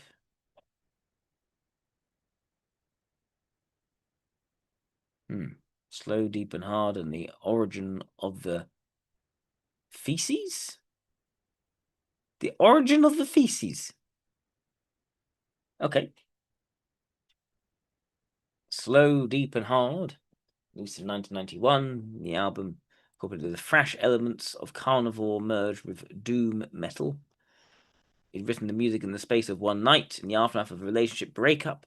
It's reflected in the lyrical topics of heartbreak, fantasies of revenge, and the contemplation of suicide, something Steele had himself attempted. He slashed his wrists, or he says, I fell in love with the wrong person. Oh, goodness gracious me, this is... because of controversy when touring in Europe, thanks to rumours about his social and political views, with some critics going so far as to brand him a Nazi sympathiser. Even his bandmate Josh Silver is Jewish. He suggested that the European press had misunderstood his humour. Sarcasm sometimes lost in translation to print. Type of Negative released the live album The Origin of the Feces.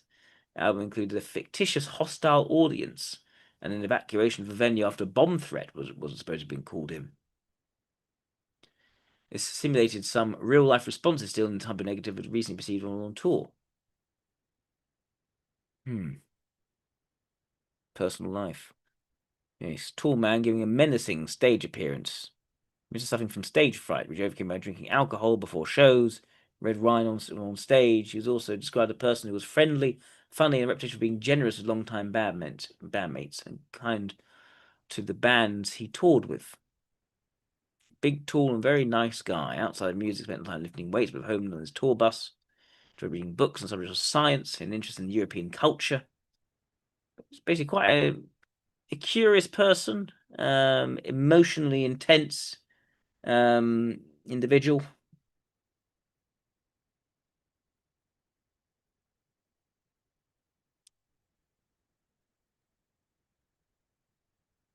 Been using cocaine since the age of 35, a decision for which he expressed great regret. Rehab for independence and alcoholism.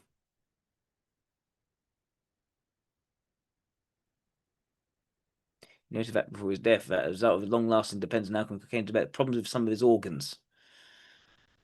Oh dear, having a heart attack, as Mark Twain put it, rumors of my death have been highly exaggerated. Died of sepsis caused by diverticulitis. That's the second case of diverticulitis I've looked at on this live stream.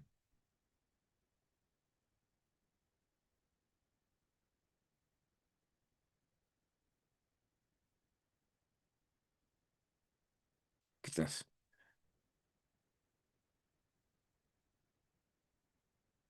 So initially he was in Fallout and Carnival.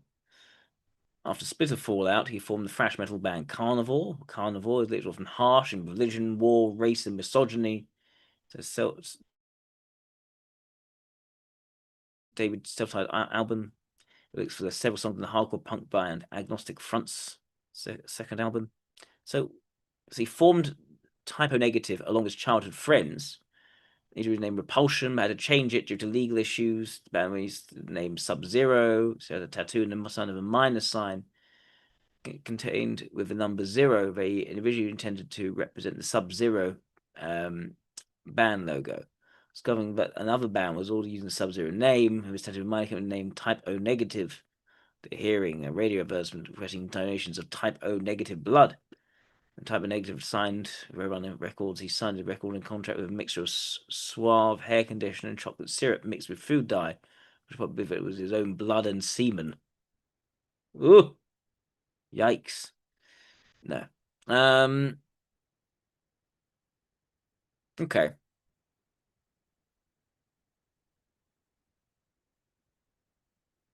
Let's see. I mean, it seems to me he's either a beta or a gamma. Not entirely sure which one at this moment in time. Let's see an interview of him.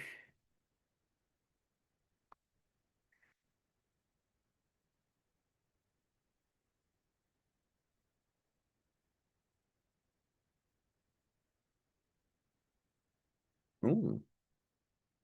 Unforgettable Seal moments.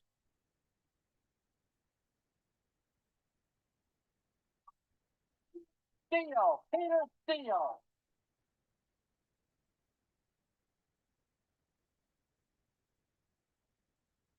He is big. That strikes you as rather strange. I mean, are you up there playing, women are dancing, going crazy, throwing themselves at you, trying to meet you backstage? What do you think of these women? Well, it's odd to me because this is my job. I'm not here to have a good time. I'm here to pay my phone bill and, pay the rent. They want to throw themselves at me. Well, that's their. And do you take them up on it? That is quite a gamma response, I should say. If it doesn't upset people, it's not rock music. It has to upset the church. It has to upset parents has to upset the school system. So I chose Rammstein from Germany because because they upset both left-wing people and right.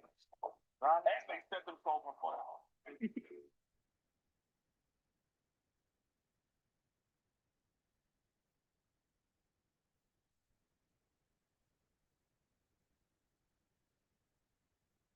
You're just sweeping stage.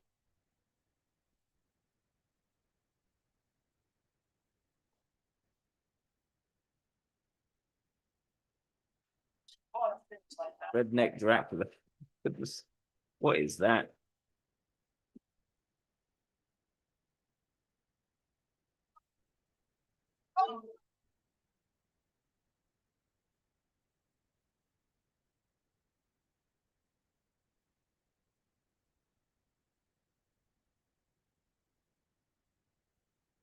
Okay, it's an actual interview.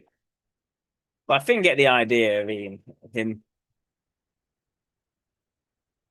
not really caring what people think of him very much.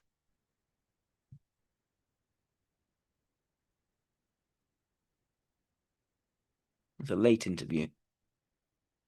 Thought an early one first. Practice my words. Julia Valet is the name, and whatever the game is, I'm in it. It's time to see the first part of my chat with Pete Steele from Type O Negative, one of the biggest metal bands of the moment. He sings songs with titles like Slow, Deep, and Hard. Anyways, here he is. It's important for me because my goal is isolation. I really don't like people too much. I don't like to be around people. And it's kind of ironic that in this occupation, I'm forced at times to make a fool out of myself in front of up to 10,000 people per night. So, but the road to heaven. There are a lot of parallels between him and the wrestler guy we did it last time. It's funny, they both died of diverticulitis. So, like to write songs. I like to record them. And B, it's an escape for me. It's a way out of it at the end, so I don't have to do it anymore. And maybe someday I could write music that I really want to write, as opposed to trying to balance what is commercially accessible with my gut instinct. Yeah. So could you see yourself from now, like in the future, writing songs for other people? And just kind of being behind the scenes? I wouldn't mind doing it, but my songs are so personal that I'm not going to say that only I can execute them, but I would feel more comfortable doing it myself. And you said your goal is isolation, so you set yourself kind of a deadline saying... This is definitely a contrarian type rather than an obstinate type. 35 years old. I'd like to be out of this, before I start looking really old. I mean, I look old now. No, you don't. But Rock is for youth, and I want to look like somebody's grandfather up there, yeah. Now coming on stage and crutches with false teeth, and then fall down and breaking my hip, and the show's over. But I get their money back, and I'm broke. I want to bow out gracefully. Yeah. I don't want to be one of these bands that perpetually beat a dead horse. Yeah. There's a lot of older bands that all of a sudden have come back. He doesn't need to constantly be about the influence.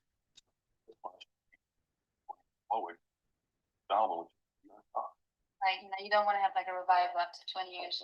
Yeah, he seems very much like Brock Lesnar. That's the thing. They seem very similar people. They're both humongous people as well. Big people. Both died of diverticulitis. Say pretty much the same things. Lesnar, they brought Lesnar, yeah. Someone who would help people through hard times. With their songs? Yeah, with my songs, Just help people through hard times. I did see your spread in Playground. Oh yeah, Lesnar's still alive. Fine. This one? Or is it the regular? Are you? Wait, I need to show it for a second. You look very good in it, I must say. Thank you very much. It's funny, like the two times I've ever come across diverticulitis with people like this. It's interesting. We got some. Yeah, and to have to take your clothes off and walk around naked for 12 hours was kind of strange, especially when there's like a crew of people eating donuts and spilling hot coffee on me, knocking things off the table. Well, the main problem, well, not really a problem, was when they asked me to do this. See his face. He always looks. He's quite consistently looks slightly pissed off. At this point, philosophy is, mushroom. So I mean, wow, that's exciting. I mean, it is much. Yeah. So, but what did you do then? Did you just go to the bathroom? Like, excuse me? Physical. Well, I told them. Earthy humor, I guess. What do you think you can do? I'm like, hey, you bring the check. You keep your end up, I'll keep my end up. Yeah, I have some manual assistance at times. Did you realize you become kind of a gay icon? There's a lot of gay men. You mean a happy icon? I'm a happy person. A lot of gay people read that magazine as well. Yeah. Does it bother you at all? No. That they go like, wow. Not really. I mean, go against the walls for gay men. I think that whether a man or a woman finds you attractive really doesn't matter. I take it as a compliment. I mean, even though I'm not gay, I can tell when a guy is good looking. But it doesn't mean that I want to sleep with him. Yeah, I think it's very ignorant of men to see other men's beauty just because they think, oh no, that's what girls do. And how much do you get paid for that? $2,000. And you just said, but why did you actually do it? For the band. For the band. More than anything else, to attempt to appeal to a new audience, or to a new fan base. Hopefully, if to the gay man fan. If people like what they saw, whether male or female, maybe they would be so interested that they'd like to hear more. Yes. And they would go out and so it's actually just to bring your message more across, like to them to. Yeah, he does not look happy. It was a calculated career move. It wasn't like this is like. I am leaning ESI on this guy as well. I am. It actually makes me feel stronger about Brock Lesnar being an ESI as well.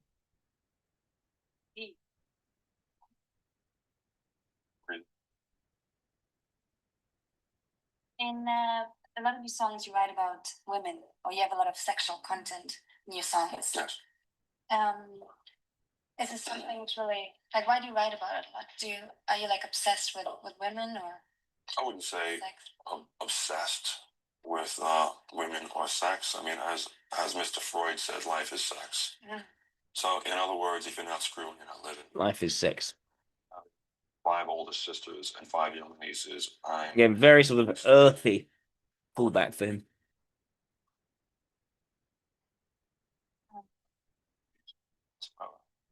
No use for men whatsoever. Extrovert sensations in there. Very much. But he's very, you can see there's a relationship drive there. Let's see.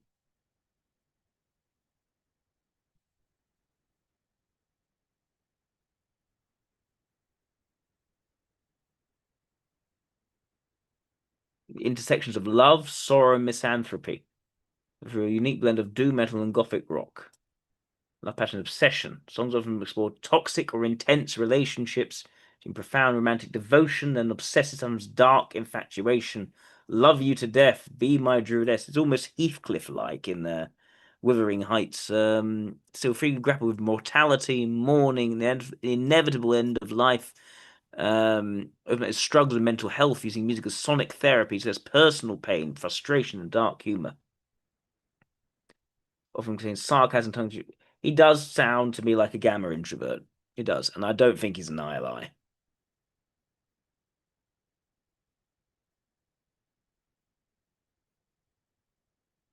Slow, deep, and hard, in the aftermath of a suicide attempt and intense heartbreak. Goodness. Look a bit at slow, deep, and hard.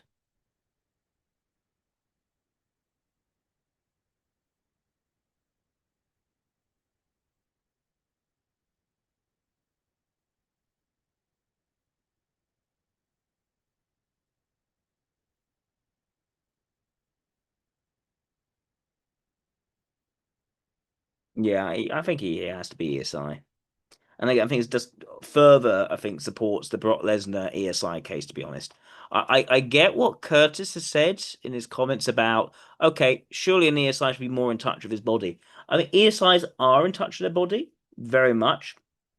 But that doesn't mean that they make decisions based on necessarily on health, decisions based on wholesomeness. They don't value introvert sensation, but is a constant source of information for them. So they'll go towards earthiness. They're more likely, I think, than an LIE would to go towards drugs based on how it help makes them feel, how it makes them cope with sometimes quite very intense attitudes which they experience. The idea of sort of soothing things with the drugs makes, I think, sense in terms of introvert sensation. That doesn't mean that they'll look after themselves necessarily so well. But it does mean there's a certain presence, a stillness of presence, which you can see with both Brock Lesnar and with Peter Steele. They're not hyperactive. It's more contained, but it's still simmering, slightly aggression, more on the defensive than the offensive. Yeah, I think that if you don't value introvert sensation, there's no reason why your strength of introvert sensation would mean that you means you actually will make good decisions for your health long term, which I think is the key aspect there. I think they can do very intense things, but they're not constantly on the go, pushing for more and more and more things in quite the same way. Still more sort of considered and wouldn't say judicious, but sort of person who takes a long time to make to reach a certain decision. And once they make a decision, they're sticking with it no matter what. Let's see this song. Listen to the song.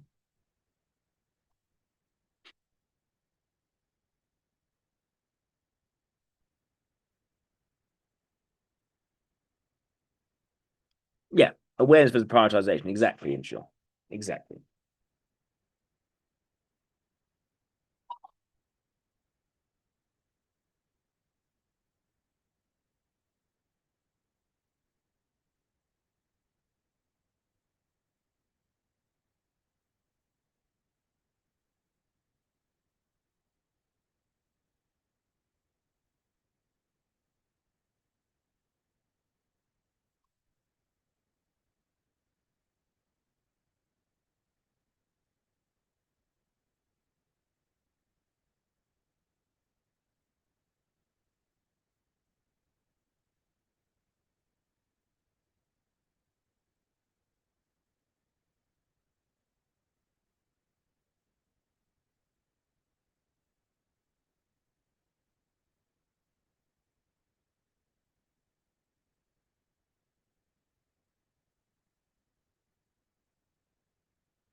This is it's not, it's not pleasant to listen to. It's it is heavy.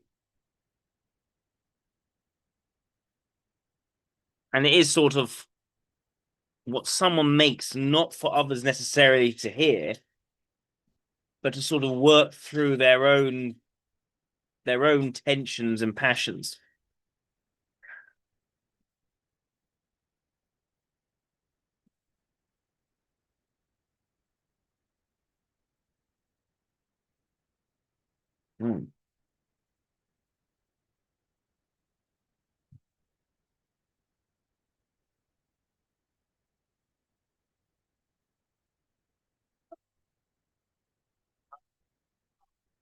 Noisy and angry and funk on the hooky choruses and Doom Out Goth with their 1993 breakout.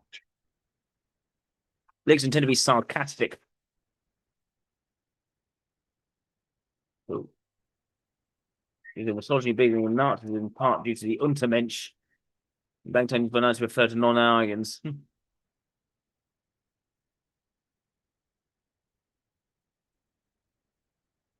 Whereas Nietzsche actually opposed anti-Semitism, referred to the uniquely vulgar and mindless German everyman. So as Jewish recall, they just invented a bunch of, we said we were Nazis. Meanwhile, there were bands playing right down the block with Zeke Heil in the audience, and nobody's bothering with them. But it was a good and bad thing. As a Jew, obviously, never want to be labeled as a Nazi, but at the same time, go ahead and make us famous. That's fine.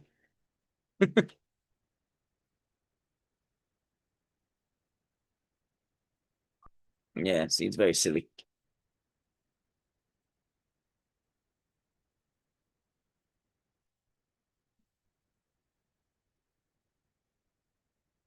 It's very quite sexualized, like slow, deep, and it almost sounds a bit like a sort of revenge sex. You get the sense of revenge sex from that sort of title. It's like it's very, very intimate, but also there's tension. You can almost feel the attitude and the relationship through it.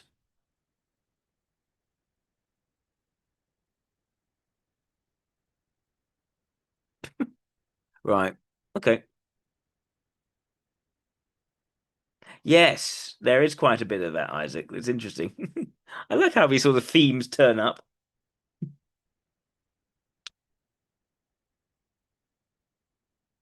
All right, yeah. I think he is for Peter Steele. Let's think of some quotes.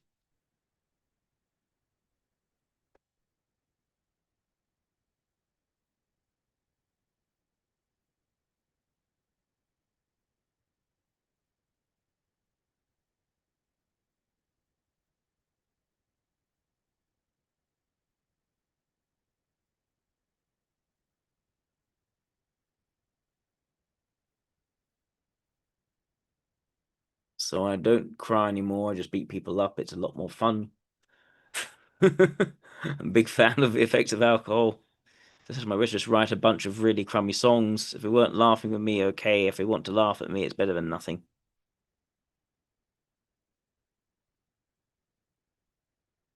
Also, people, male ESIs getting suicidal over relationships.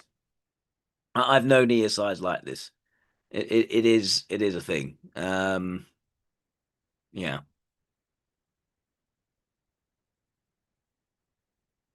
It's not an attention-seeking thing. It's really not for them. It is the strength of their of how they feel towards another person can be overwhelming.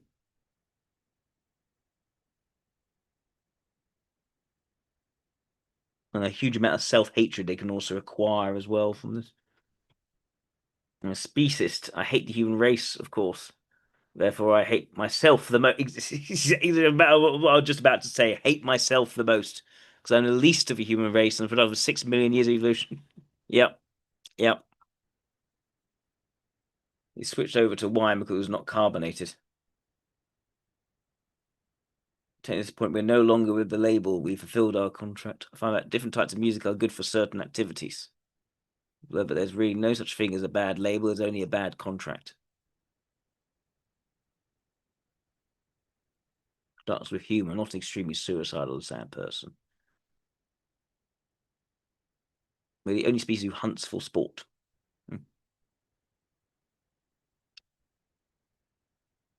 I think anyone who has an opinion and voices it will offend someone. 6 million of you crawled out of a swamp yesterday. Sometimes I get extremely depressed and I sublimate those feelings through music. I told people that it's okay to cry, but you know what? It's been used against me. Yeah, this sense of weakness.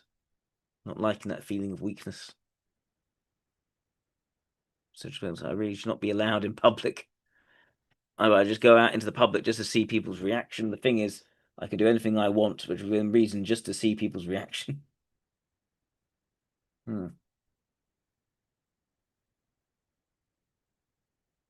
He's not a socially adaptive person. Always been very image prone on the lines of bands like Black Sabbath and even Devo. Yeah, aesthetic. So inclined towards the aesthetic of things. I'm thinking that's what he means. I don't believe and I'm about non-believer in playing new songs live if the subject and pathetic crowd have not heard them before. But they consider it like mass psychosis and what?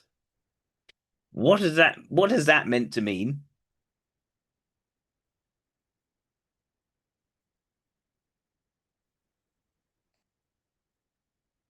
What does that mean? I don't even know how to interpret that quote.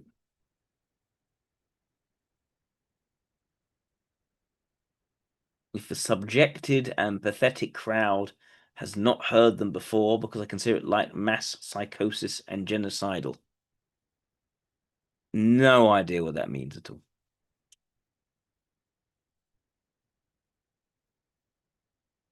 Right.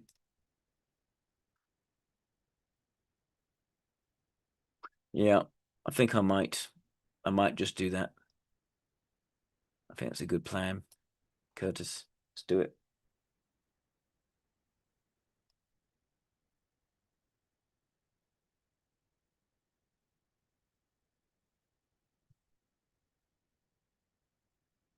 What does this mean?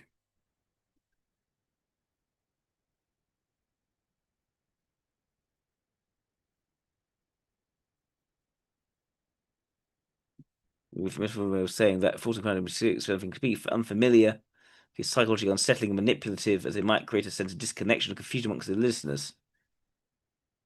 Personal philosophy on live performance and the connection between the artist and the audience. That's a bit of a. It's not particularly interesting analysis. I don't know. I don't know what to say about that.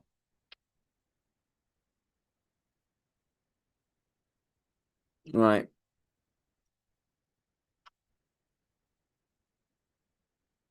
October Russ, what's this one about?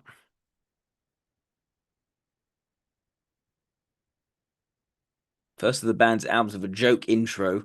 His background.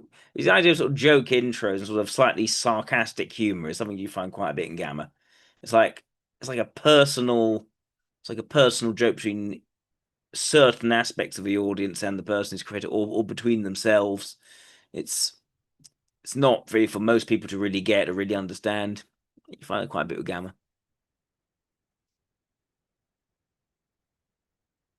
If you do get it, it means you've been following them a long time, and so there's almost a it's almost like you feel like a special connection, but you do get it.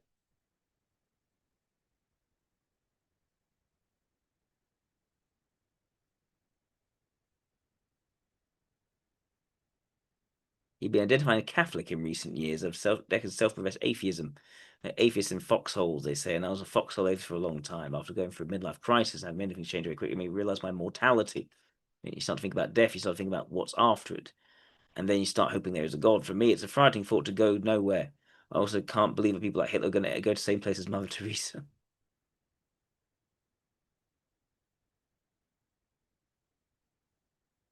Yep.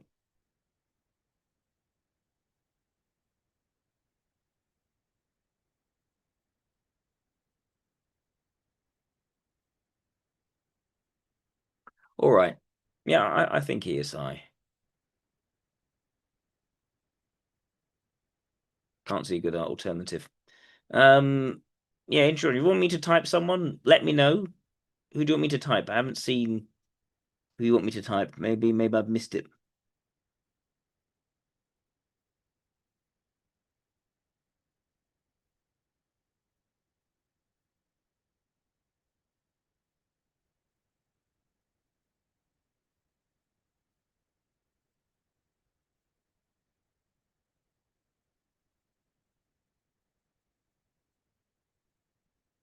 Toby Fox. All right. Let's look at Toby Fox. People who don't know, yeah, I owe Intry on a few people to type because we had to cancel an interview. So I owe him some people instead. Oh, Josiah Wedgwood. Okay, Claudia, I'll get to Josiah Wedgwood as soon as I've done Toby Fox.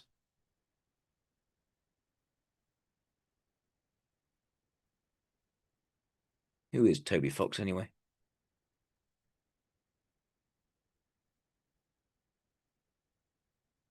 Is this the Toby Fox you mean, the American video game developer, composer, and voice actor?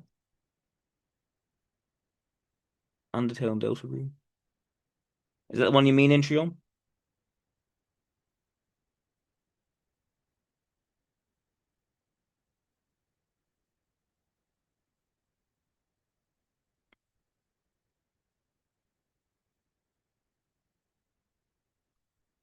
Okay, good.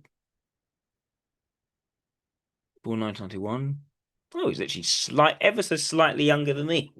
about 14 days. 14 days younger than me. In Manchester, New Hampshire. So that as a child, he took music lessons, piano and trumpet. Okay. He's an RPG maker. That's when working in the 2015 role-playing video game Undertale. Was composed the soundtrack for.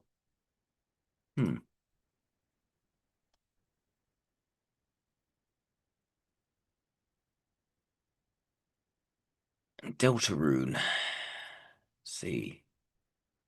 Was in composing and voice acting. Secretly does not typically do interviews. Has a chronic wrist and hand pain. Saves him from programming and composing. Was in speech-to-text software as his computer input method. Undertale. A role-playing video game. Player controls a child as fallen into the underground. A large secluded region. Under the surface of the earth, separated from by a magical barrier. The player meets various monsters. Going back to the surface. It's a role-playing game that uses a top-down perspective. In the game, the player controls a child who completes objectives in order to progress through the story. The hunt of monsters, many of whom challenge the player in combat. So able to kill, flee from, or befriend them. Choices may the player radically alter the plot and general progression of the game. The player's morality acts as the cornerstone of the game's development.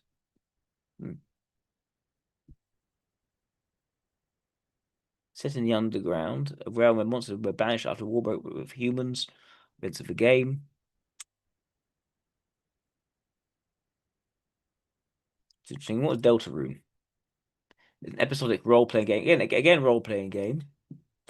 So in a parallel universe, the 2015 game Undertale, was Chris, a human teenager predetermined to save the world alongside Susie, a monster, and Rousey, a prince from the dark world. The story of how she establishes a relationship with a variety of allies and opponents. Deltarune. This is quite basic looking games.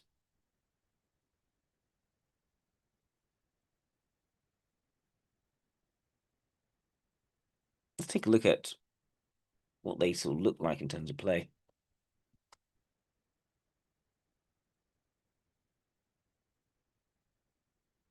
$40 minutes. We're not going to see the whole thing, obviously. Undertale is a horribly made game.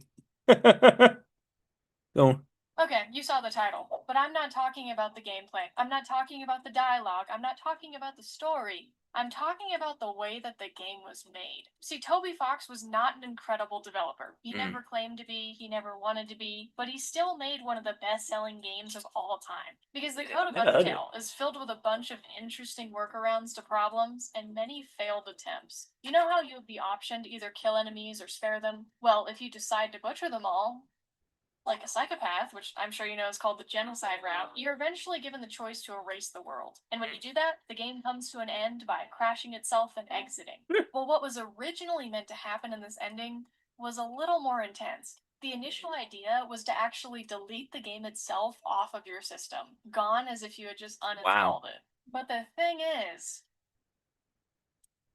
Toby didn't know how to do that. He tried. Bless his heart, he tried. And you know what? It would probably take me a hot minute to figure out how to do that too. But it's really funny to see his attempts at doing so in the code. You can see here that he's a case-sensitive version of deleting the file name Undertale, but no luck. There are other games that manage to do that, and the effect is very unsettling. You feel completely powerless. Doki Doki Literature Club kind of does something like that, and so does a game called One Shot. The idea is that you only have one chance to beat the game, and if you close the game or leave, well, the main character who you're controlling and needs you, dies of effect, and then you don't have a character to play the game with, so you're done playing the game. Amazing. Pretty intense. So you can understand why Toby wanted to do something like that, and it would have resonated heavily to feel completely responsible for not only killing off every character, but also destroying their world. In an alternate timeline, that is the genocide route ending. The many endings of Undertale are part of what defines the game, but another part of that is the art style. It's quirky, it's colorful, and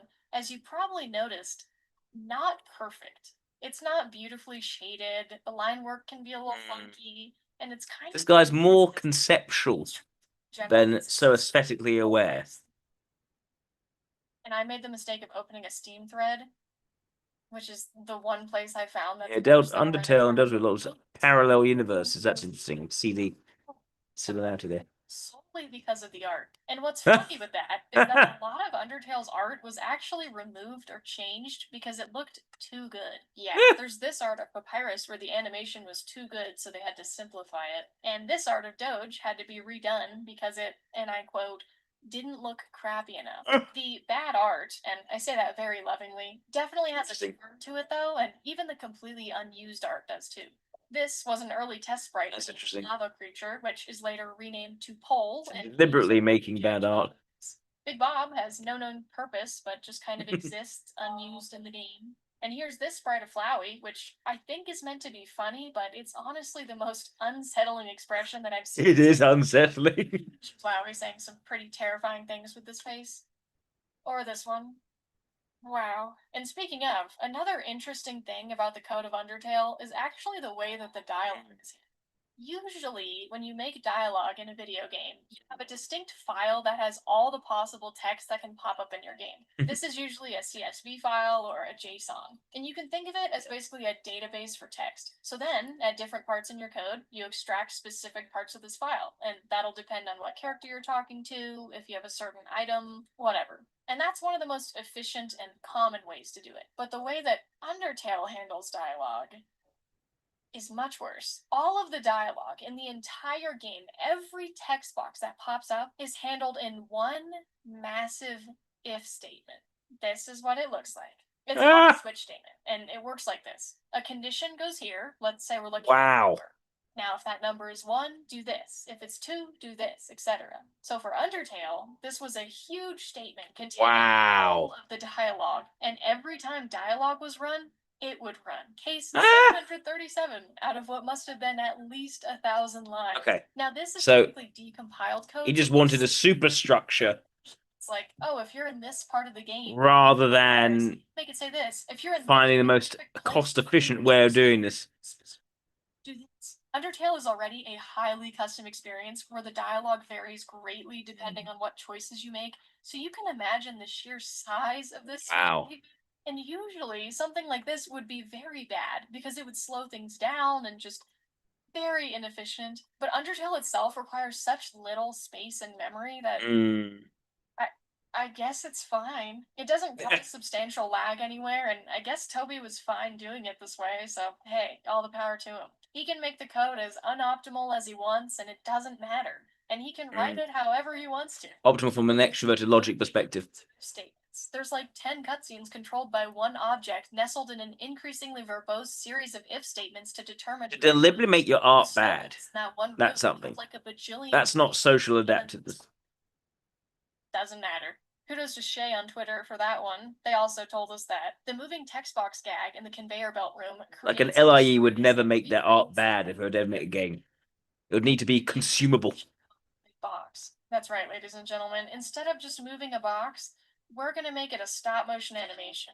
Toby clearly writes whatever he wants to, which is why when you inspect the Undertale website, you're actually given a fun little message at the very bottom that reads, "What are you doing? Looking for secrets? Don't put your notes along. You might learn something you don't like."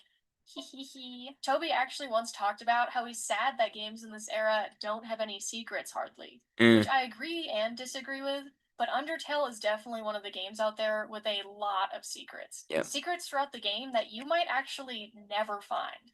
And they're designed to be that way. And not because you aren't digging hard enough for them, but because at the start of each new playthrough in Undertale, you're actually assigned a random number from 1 to 100 called a fun value. And then different rare occurrences happen depending on what value you got. Interesting. If your number is in the range of, say, 2 to 39, you'll get a call from a random number as you're walking through Snowden. Other events will only happen if your number is one specific value or in a very small range. The occurrences that do happen are kind of very innovative. Short back, small changes that don't affect the gameplay a whole lot, but it is cool. And not a lot of games will predetermine lots of ideas, not necessarily that well executed. Content that the player would just never run into. Yeah. It's a classic game developer's dilemma. You want your players to have a custom, personal experience, but the more customization or choices you give them, the less gameplay will be visible across the board. Yep. But Undertale is built differently, because it said, you know what? I don't care. You'd have to replay the entire game in order to get some endings. And there are so many conditionals that go into every dialogue statement. Heck, you skip nearly all the puzzles in the game. It's about the game rather than the experience. Wanting to tell a story, give you things to think about, and put you into a video game where your choices actually matter. Not the illusion of your choices mattering, where encounters are the same no matter what dialogue option you choose. Which, by the way, is the stupidest thing in game design, but whatever. Undertale don't do that. And the best part is that to make an experience like that, you don't have to be an expert programmer. If anything is the takeaway from this video, it's that. Games aren't a science. You don't have to be perfectly optimal. Of course, some things should be, or else we get this fun thing that we call lag. But they don't have to be flawless in how they work. They just have to work. They have to do what you want them to do and tell the story that you want them to tell. Remember, Undertale was made by one person with the help of an artist in a free software. That software is GameMaker, who I thank for partnering with me on today's video. I've used GameMaker for a lot of my own projects. It was actually Skip the ad. Organization brain loves and needs. Tile said, built it with GameMaker. Now that, my friends, is why Undertale is the most horrible game ever written. And I hope it's clear by now we know I was not talking about the gameplay, the dialogue, or the story, because that is incredible. The game is imperfect. It's... Oh, okay. Let's take a look.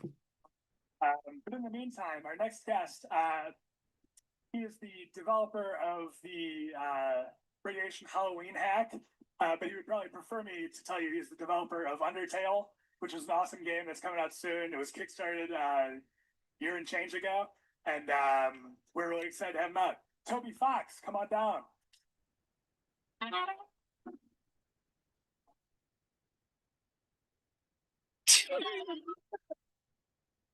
Crazy dancing on there. Now, is that what all the guests do? Or is it just him doing it? Don't know.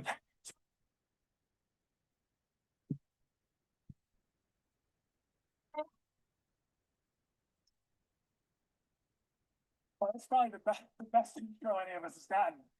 I'm gonna ask you to clap for the Super Soul Brothers there. I didn't know they were doing that. We neither did we. Neither do I too. Oh, all right.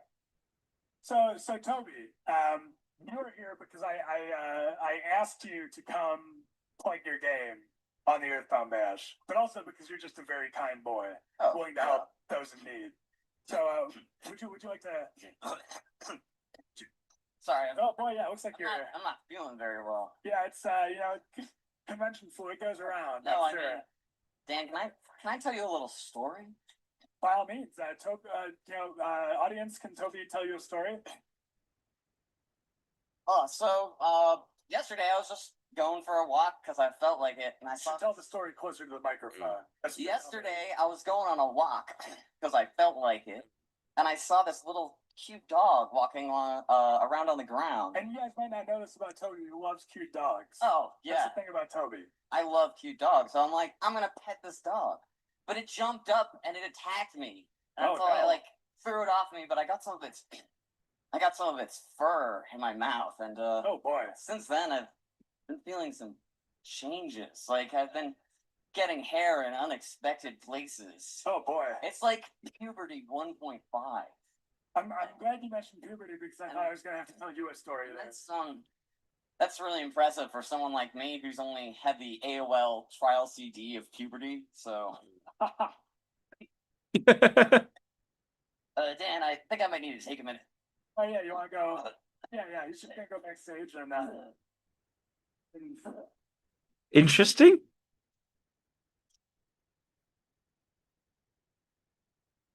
So I'm going to tell you about Undertale. It's this, Toby has been, he was brought up by, oh, hi. Oh! Hi! I'm Toby, creator of Undertale.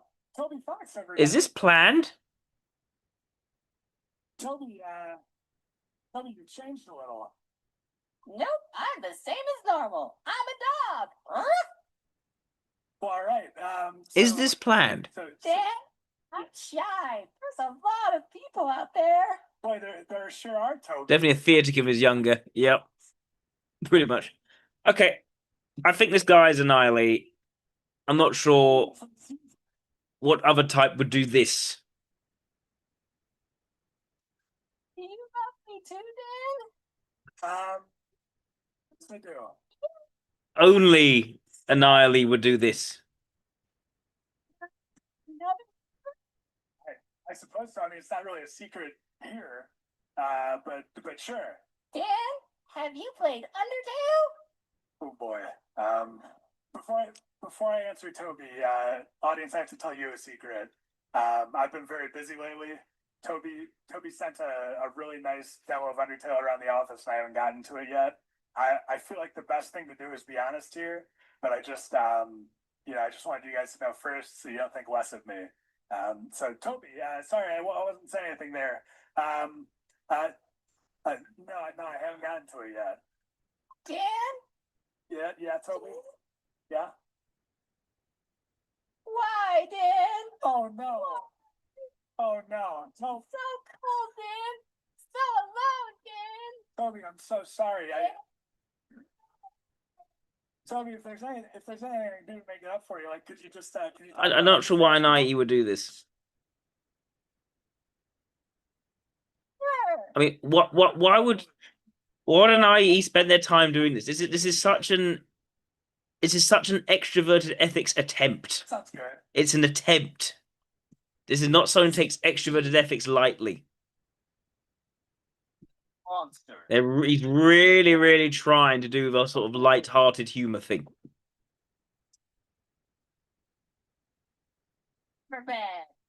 So bad that when the humans won the war, This is someone who takes their competence for granted, but really, really wants to set some kind of fun, humorous impression on people. That's not an IE. That would be an Annihilate. While climbing the mountain, the human finds a strange hole. Peering over the edge to get a closer look, they trip and fall in to a strange world they have never seen before. Can they escape the underground? Can they escape the world of monsters? I think ESC would have a certain amount of capability that's greater than this. Plus, it seems to me that the way Undertale was put together was one where different ideas and choices and what that could lead to is sort of the area of interest. There's sort of an intellectual aspect to it, or at least getting people to think about things. Meanwhile, the actual artwork was not the focus for him, and was deliberately toned down because it's just not his area. So I don't think he's SI creative. Oh my God.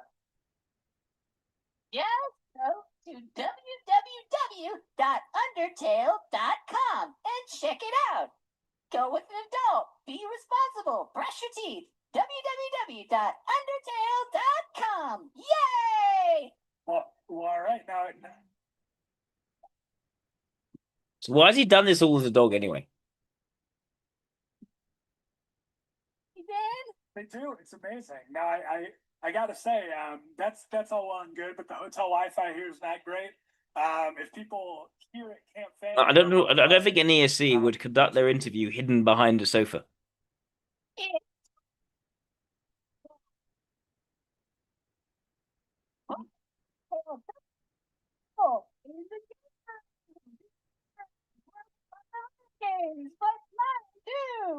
All right. Why? Okay, is part 2 anything like this?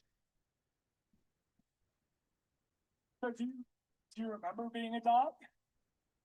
What are you talking about?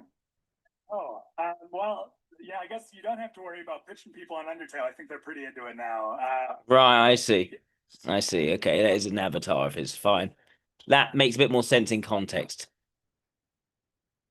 So, Doppelganger mentioned that Undertale is inspired by Earthbound. Like, what were some of the things that were like playing through your mind as you were building it that are from Earthbound? Or just like just as the kind of things that like informed your taste and your like. There are a lot of things. I think number one thing that Earthbound has is it's very funny and weird, so I wanted to do that, but it also has this Funny and underlying weird. current of like seriousness to it, and like it's very sincere. Like in an interview, it totally said something like, I write all these lines and I make people read them out loud, and I'll have like 40 or 50 funny or goofy lines, and then I'll have one heartbreaking line in there. And to tell you the truth, I think I write that. I write all those funny lines just so I can have that one heartbreaking line, and so that sensibility, I relate to that a lot, and I think that's the most. He's speaking extroverted ethics here. Sort of. I need things to be funny, heartbreaking, but this one's really sincere. It gets all through the lens of how it's being conveyed to his audience. It's very different to the Peter Steele talking about before, where it's not about what he's trying to convey necessarily. There, like, yeah. Is it? What is it about like the kind of humor there is that prepares people for that? Well, I think it's just funny and lighthearted, and it's like it's goofy in a really certain way that it just puts you at ease, and it like lets you know that it's like friendly or whatever. Or very like, alpha. Is there to let you know that very alpha, using humor. Everybody has a good heart, basically. To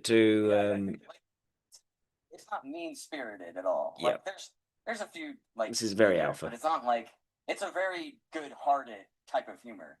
Yeah, it's not hostile, and it's not like a gritty reboot of a video game or something where like you have to start with this wanted to communicate goodwill, but ends up trolling the viewer, and then sometimes it's almost a bit too off-putting with the art.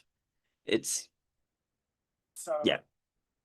So he's pushing the envelope with his extroverted ethics, and sometimes it does not land. And I think it's very much mobilizing extroverted ethics. Seems like you're toward a game that is like Undertale, where it maintains these RPG tropes, but it allows you to bypass some of them, like fighting things. Was that where you were going all along, or was that something that came into being with Undertale? Well, Undertale is sort of like, I'll be honest, like I really can't play RPGs anymore because they're just very long and have all these different tropes about them. It's like, so I wanted to make a game that was like that I could play nowadays, being really tired of RPGs, and I would still enjoy. So I tried to like do everything I've ever thought of that I've been playing an RPG, and I'm like, why don't I do this? Why don't I do this? Thinking about all the random enemies that you slaughter that you don't care about, and then the heroes are like, yeah, we're great people. You never address the fact that you hurt all those people. You just sort of push it aside because they don't matter. So I'm like, oh, why don't I make it so all the enemies are nice and they have personalities and it matters and you feel bad when you hurt them? That could be interesting. Why don't I make it so the game is only 6 hours long? The extrovert intuition is driving it, but there's clearly an extroverted ethics agenda.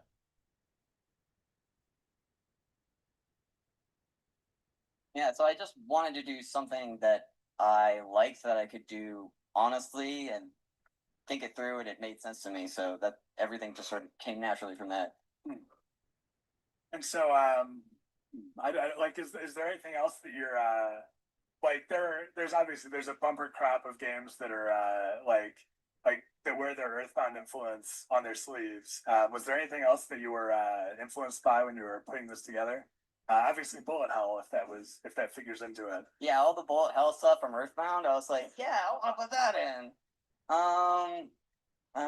What else can we say about him?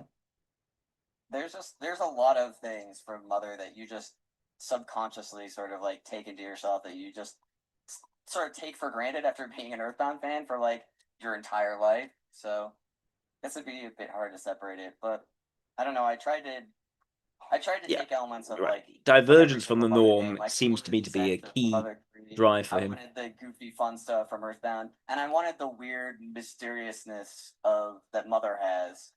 Okay, yeah.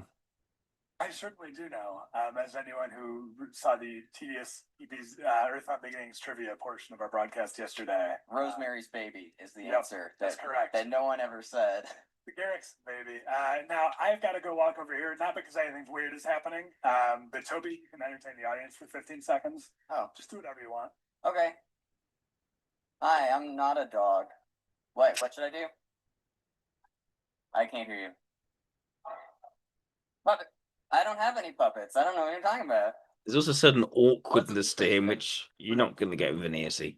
Or a dog puppet. That's just not something that happens to people. I don't think I'm allowed to spin the wheel. I'm scared. Actually, did I ever burden Charlie with the last wheel? I just realized that. So this is going to be a double dip. We're going to have to give Charlie his head handed to you, and Toby, come spin the wheel. Wow! Right. Okay. I think Eiley. Let's see if there's anything else on him, just in case, but then we can move on to Josiah Wedgwood. How you compose the music of Undertale? Toby Fox, creator of Undertale and all of its music. Mm. There's not much that I can say about him that hasn't already been said. I am just another person who played Undertale and had it become a huge part of my childhood. I'm also very nostalgic for it, as it came out during a very transitional period of my life. I honestly can't describe how thankful I am for Toby Fox and Temmie Chang's work on this game. But this isn't a video to gush about Toby and Temmie. It's about the game's music, and how Toby made it. Hi, I'm not a dog. Of course, Toby has his own workflow in coming up with melodies. Like, he'd sit at his piano and create a melody to fit a scene or a character's personality. Then transpose it into his DAW and create the song around that. This video is more so about the practical side of things, the building blocks, so to speak. Why? Because I think it's interesting. To me, there's something really special about seeing how these beloved tracks are put together, so I hope this interests you too. So, what is a DAW? A DAW, or Digital Audio Workstation, is a program used to make music. Toby used FL Studio to make all of his music, and it's what I've been using for years now. Of course, anything here can be translated into any other DAW, but this is what I'll be using for my demonstrations. Before talking about them, I'd like to thank everyone who put together the Toby Fox sample sheet, listing every known VST and sound font Toby used. There's no way I'd have figured all this out on my own. I'll go ahead and link this in the description. Toby uses a various number of plugins for his music, though he primarily uses sound fonts. Sound fonts are essentially packs of instruments and or sound effects that can be This is very technical. player, but they're mostly used for. I'm not sure this is very case, we're using insightful your best friend. for our purposes. I'm using these settings in NES VST. Ooh.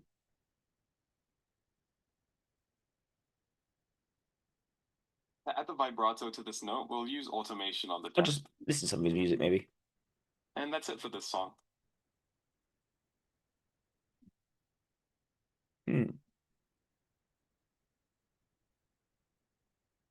Oh, this is his YouTube channel.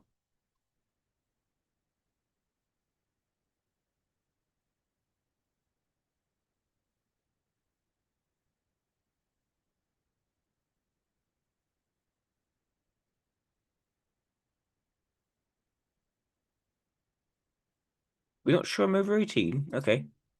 Interesting.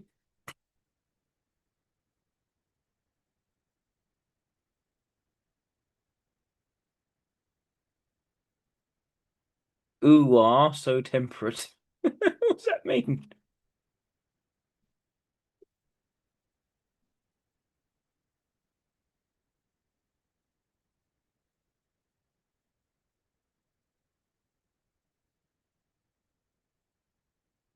It sounds a bit like typical game music, to be fair. Let's see what else there is. Soundtrack. Interesting. Oh, it's still the music. Right. It's all music, really. Okay. See if any other interviews from him.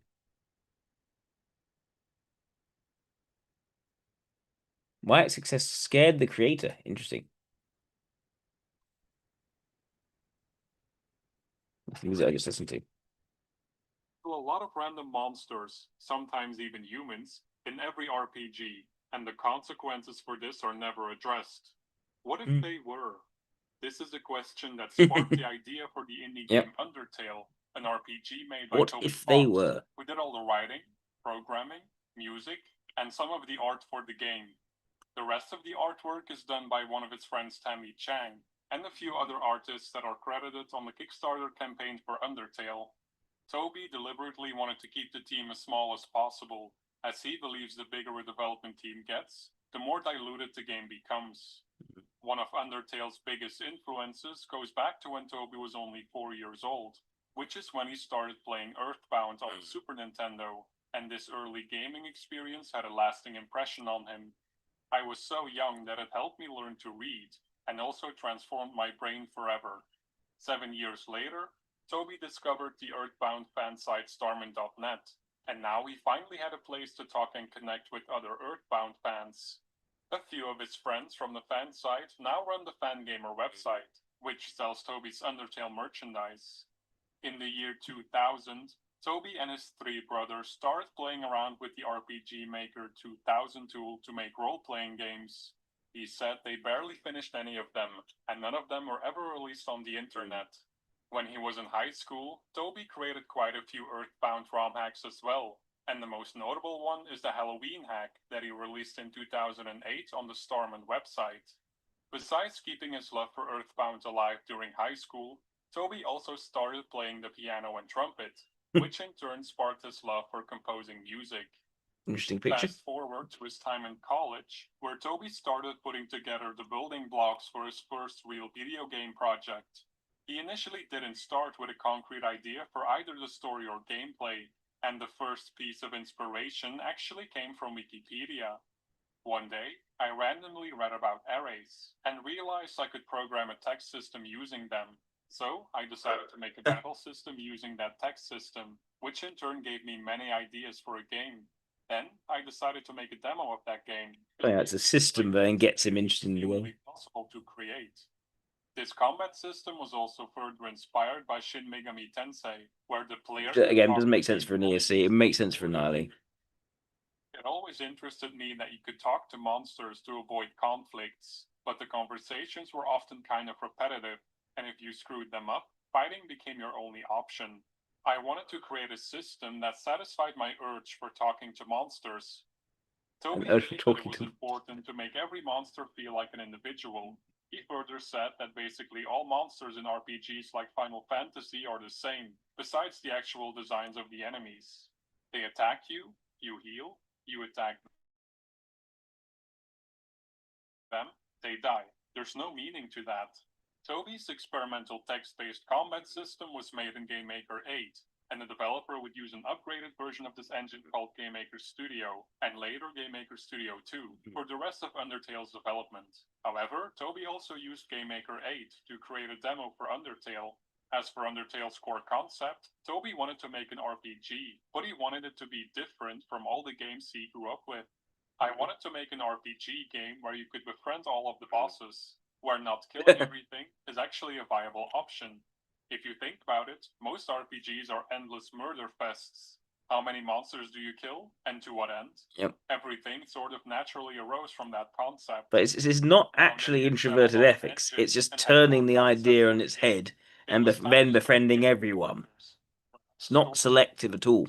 Part of the development process, his love for the Earthbound. It's more about how then does that affect how the person experiences it. I can definitely say that I wanted to make something that had as much emotional power, humor, and wonder as the Mother games, while not necessarily taking the same paths to achieve it. Also, the main character is a kid wearing a striped shirt. That's probably too obvious. Although Toby looked to the Mother series as a main source of inspiration, Undertale ended up becoming something very different compared to most RPGs, and that was no accident. Toby wanted to challenge conventional RPG mechanics and tropes, and fully embrace the video game medium. He said he's very tired of traditional JRPGs, and wanted to see one that's not boring to play, one that has interesting characters, and utilizes the medium as a storytelling device as much as possible, instead of having the story and gameplay abstractions be completely separate. An example of this is the character Toriel, who serves as a sort of guide for the player during the first moments of the game. Make no mistake though, Toby deliberately depicted Toriel as an overprotective mother to poke fun at the Toriel levels found in many modern games. I like that. However, Toby also gave Toriel a more important role. since he feels that mother characters in games have seen a decline. There really aren't enough mother characters in RPG games. In Pokemon, Mother, Mother 2, there's this trope of having mothers be there only to say goodbye to their 10-year-old kid. That's quite true. As they go out into the world. That's true. They're basically just symbols rather than characters. Even Mother 3's mother character, Inawa, doesn't really show up very much in the scheme of things. So here is Toriel, a mom that hopefully acts like a mom. She won't let you explore a dangerous world by yourself because she genuinely cares about your well-being. As previously mentioned, most of the art was done by Toby and Tammy Chang. While Toby had final say over all the artwork, Tammy is credited as the logo designer, cutscene artist, overworld artist, animator, shop artist, and tile artist. Furthermore, she's also responsible for the conception of a couple of the characters: Lux, Vegetoid, Papyrus, Lesser Dog, Greater Dog, Undyne, and Aaron. Both developers have visual representations of themselves in the game, with the annoying dog representing Toby and a monster called Tammy representing Tammy Chang. Toby sees himself as an annoying dog. Microsoft Paint and graphic scale. The retro pixel art made it easier for Toby to contribute his own designs, but that's not the only reason pixel art was used. Even if I had a team of 100 artists, I probably wouldn't want it to look any different. Visual gags usually benefit from funny, expressive drawings. One of the creepier characters, Flowey, has a voice line in the game. This voice clip actually comes from a McDonald's commercial that was made in the 60s. Ronald McDonald can be heard saying the line to a group of children. Oh, what a beautiful name for fun. What would you like to do? It's a wonderful idea. Goodness. Obviously, Toby adjusted the clip. He is like that's like it. The unsettling world of Earthbound, as well as more silly things like internet culture and funny shows like Mr. Bean. The idea of being trapped in an underground world. Yeah, it does seem like a team over an SCI. I get that. I get that sense. Struggled with the parts of writing that aren't text, but once he had established the character's voice and mood, writing scenes became easier. As stated earlier, Toby already made a combat system of sorts before anything else, but it would take up a lot more time to polish and refine his unique take on turn-based battles. While expanding this battle system, Toby took inspiration from the Mario and Luigi RPG games and bullet hell shooters like Toho Project. It might seem strange at first to combine a turn-based combat system with real-time shooter elements, but Toby explained that he wanted to do something different than he was already familiar with. He also said that bullets offer more variety and movement than simple button presses. Even though the combat is inspired by the bullet hell genre, Toby didn't want it to become as difficult as those games, so that more people would be willing to play and enjoy Undertale. He managed to accomplish this by using fewer and larger projectiles, and he would keep iterating on his bullet patterns until Toby thought they were tough but fair. Furthermore, he let some of his friends, who did not have much or any experience with bullet hell shooters, test out the combat and saw that they were able to complete it without too much effort. All of this combined convinced Toby that the game's difficulty was just right. During development, it was very important to him to make a game that he would personally enjoy playing, and not necessarily create something with mainstream appeal. That's why there's no fetch quests or backtracking present in Undertale. I think highly. I do think highly. I'm not sure. I don't see a good point for any of the others. I don't think he's doing this for personal growth and development like an IE. I don't think he has the strengths of an ESC, but he definitely has the motivations of one, as he would as an ILE. ILE makes sense. All right, let's move on to Josiah Wedgwood. Let's do it.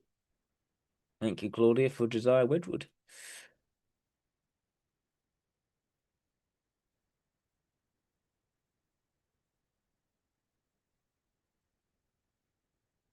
He's an English potter, entrepreneur, and abolitionist. I love how it starts with Potter. He developed improved pottery bodies. My systematic experimentation was a leader in industrialization of the manufacture of European pottery.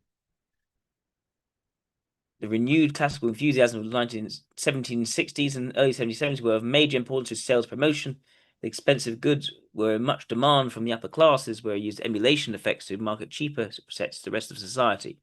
Every new invention Wedgwood produced, green glaze, creamware, black basalt, and jasperware, was quickly copied. Having once achieved efficiency in production, he attained efficiency in sales and distribution. His showrooms in London gave the public a chance to see his complete range of tableware. He never made porcelain during his lifetime, especially in fine earthenwares and stonewares that had many of the same qualities, but was considerably cheaper. Efforts to keep the designs of his wares in tune with current fashion. Socially adaptive. He was an early adopter of transfer printing, which gave similar effects to hand painting for a far lower cost, meeting the demands of a consumer revolution that helped to drive the Industrial Revolution in Britain. He's credited as a pioneer of modern marketing. He pioneered direct mail, money-back guarantees. Did he actually? Very good. Self-service, free delivery, buy one get one free, and illustrated catalogs. A prominent abolitionist fighting slavery is remembered too for him is "Am I Not a Man and a Brother?" anti-slavery medallion, which has been commissioned by Joseph Hooper. Interesting.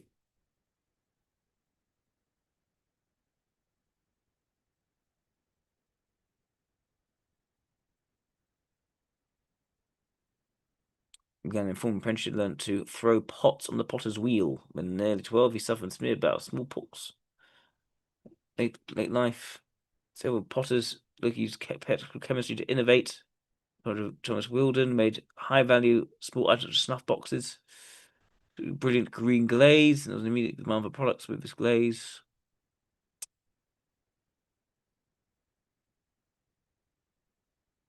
Wedgwood was an English fine China porcelain luxury accessories manufacturer, was founded in 1759 by Josiah Wedgwood. Typical Wedgwood blue jasperware. It's especially with dry-bodied stoneware jasperware in contrasting colours. Wedgwood blue and white is the most popular colours. There are several others. Let's see. He came from an established family of potters, trained with his older brother. Extensive and systematic program of experiment. Created a new variety of creamware as fine glazed earthenware. So the main body is for his tablewares thereafter. After he supplied with a tea set for 12 the same year, Queen Charlotte of Mecklenburg-Strelitz, yes, the wife of King George III, official permission to call it Queen's Wear. This uniform perfected as white pearlware. Sold extremely well across Europe and to America. Had the additional advantage of being relatively light, saving on transport costs and import tariffs in foreign markets. But a number of further industrial innovations for his company, notably a way of measuring kiln temperatures accurately, and several new ceramic bodies, including the dry body stonewares, black basalt, caneware, and jasperware, all done to be sold unglazed like biscuit porcelain. Transfer printing, yes. Was no adopter of the English invention of transfer printing, which allowed printed designs for long, only a single colour, far cheaper than hand painting. So a very good mind to efficiency. Best known product is jasperware, created to look like ancient Roman cameo glass, itself imitating cameo gems. The most popular jasper colour has always been Wedgwood blue, and that's a jasperware as well. An invention that required experiments with more than 3,000 samples. Wow, that's a lot of experimentation. And reaction reports of his pyrometric beads.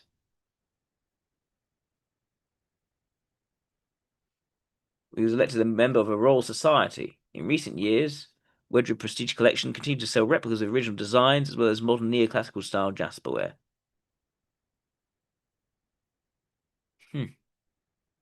Caneware teapot. That's interesting. Cauliflower coffee pot. Interesting. That's the medallion. Am I not a man and brother? The Wedgwood anti-slavery medallion was an ambitious symbol produced and distributed by British potter Josiah Wedgwood. So the Society of Version of Slave Trade. The position of raised hand often says a reference to supplication, making him as a Christian appealing to heaven, accompanied by an English plea. But a man, he's a westernized figure who shares both a language and faith with the white, British, or American audience. The weak posture, so can bended knees and emasculated, but is implicit that his appeal is just to a white society as well as to heaven.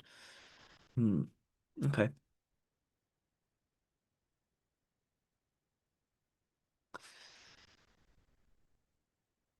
After Josiah, the firm lost some momentum after the deaths of Bentley and the time of Josiah Wedgwood.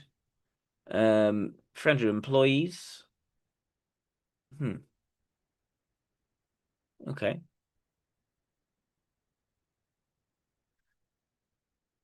From very early on, his attempt to maintain high artistic standards was an important part of his efforts to appeal to the top end of the market, pottery rather than porcelain wares.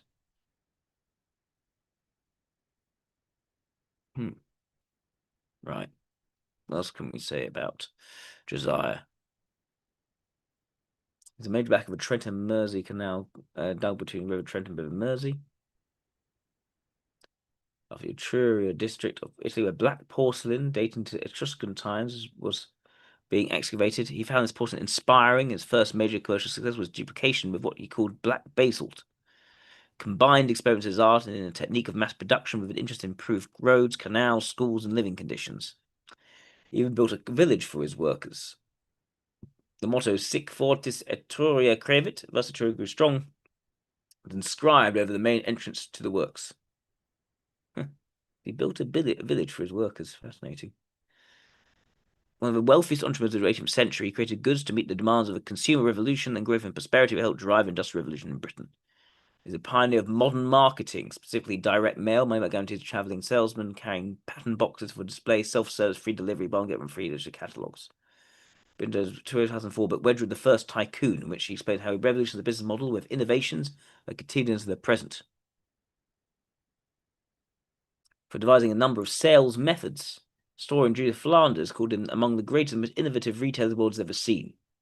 As an early adopter of managerial accounting principles by Anthony Hopwood, professor of accounting and financial management. He called him a difficult, brilliant, creative entrepreneur whose personal drive and extraordinary gifts changed the way we work and live. Steve Jobs and Elon Musk are the spiritual heirs of Josiah Wedgwood, developing and promoting the new products and processes that will enrich our world with new opportunities.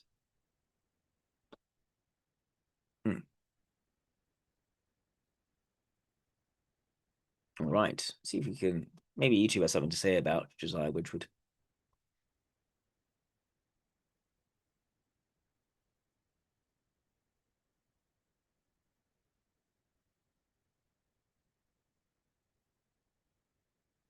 Let's take a look at this. Hello, this is Valdemar Januszczak, art critic, producer and presenter of documentaries. Thanks for watching Perspective, YouTube's home for classical art.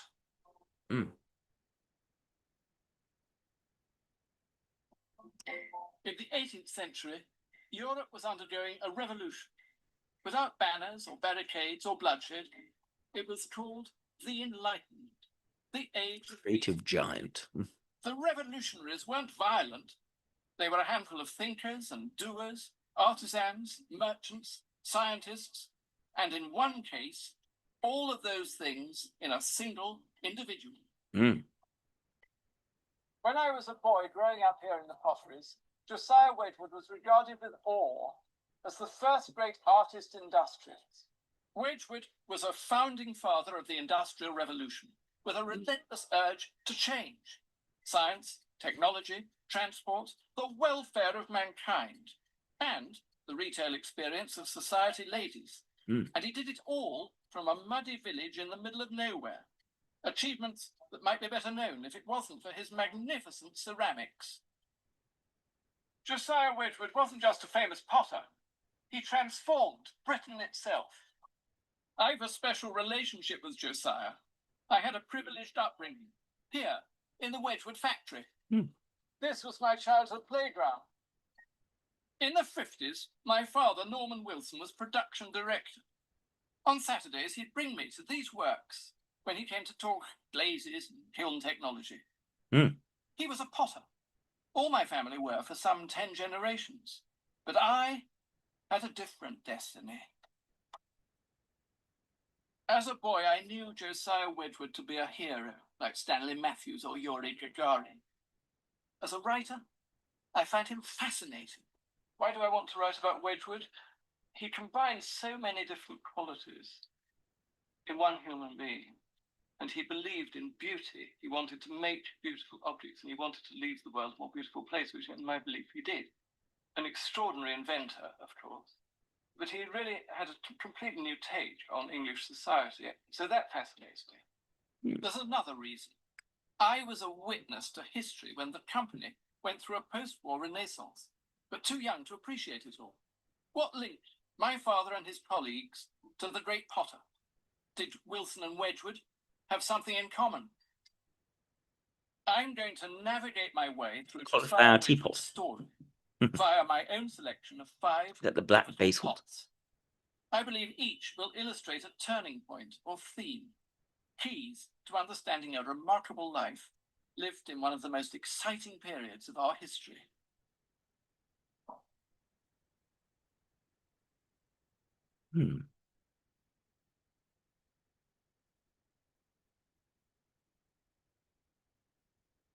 The Georgian era is still all about us in art, literature, and grand architecture.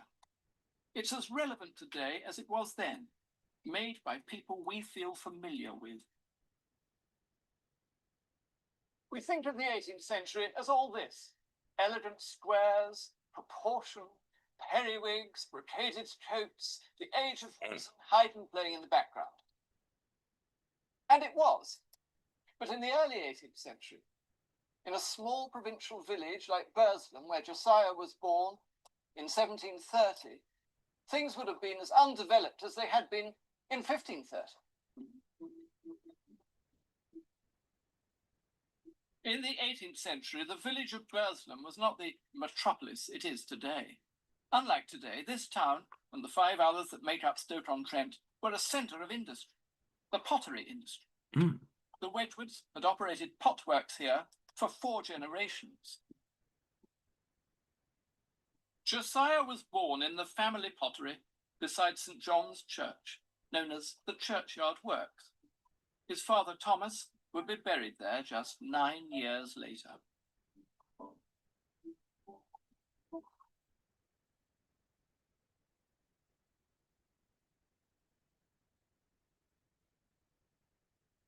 Jos was the youngest of 8 surviving children.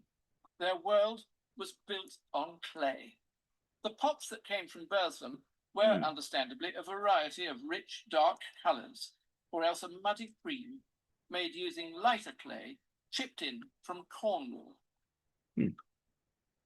For centuries, the British ate and drank from these very serviceable wares. But by the middle of the 18th century, a new kind of consumer was emerging, one who wanted something tasteful. Historian Jeremy Black. From the mid-18th century, you have the development of what they would have called at the time the middling orders. They didn't really use the term the middle class. Britain is becoming a much more prosperous country.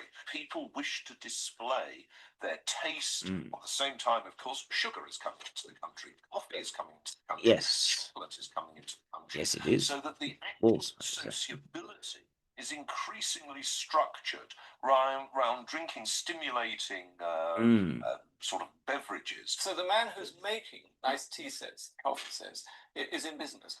The man who's making nice coffee sets and tea sets, Josiah Wedgwood, is really in business. It is a active, urban, urbane life, which requires a set of goods, a set of products to actually help you feel elegant. Josiah knew few members of the middle classes, but he'd worked for potters who sold to dealers in London, Liverpool, and Birmingham, then known as Brummagem. With a gammy leg and a restless, inquiring mind, Josiah Wedgwood felt ready in 1759 to set up on his own. To all lovers of art, this should be a place of pilgrimage.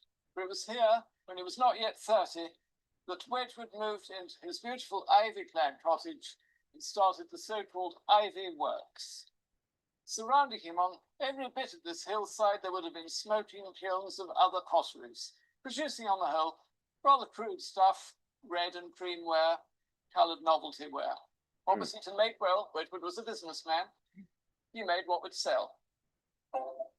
Yep. And what did sell, like hot cakes, was pottery that reminded the new urban money of the rustic idyll they'd left behind. The first pot in my voyage around Josiah Wedgwood represents the young businessman at 30 with a gift for making and marketing that set him apart. This pot is for serving tea, a fashionable drink, and it wasn't for the hovels of Stoke. It was destined for the tables of urban sophisticates who would be seduced by its lustrous green glaze. At the Wedgwood Museum, curator Gay Blake Roberts has just a few of his glaze experiments on file. Wedgwood constantly ran trials, constantly worked on experiments, and these are just some of them. Wow. He's trying out his bright greens. He's trying out his enamel colours. What chemicals are going to go into these? Oh no. It's from copper oxide. Stream down. What used to say, in order to make pot, you have to be a chemist as well. And Wedgwood, I suppose, is the supreme example of that, because he's a brilliant chemist. Yes, without any Well, that's annoying.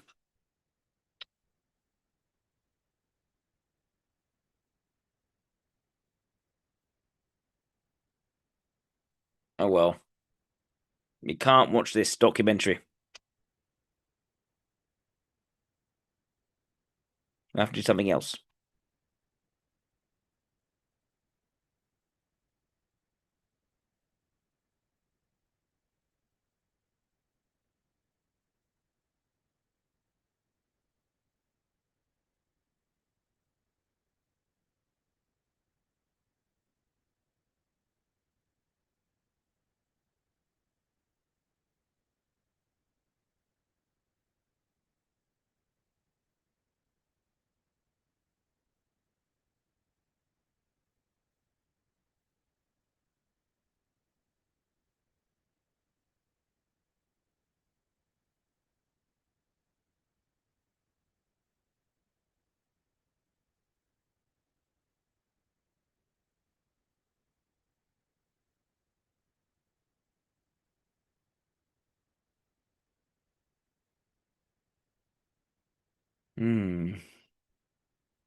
Right.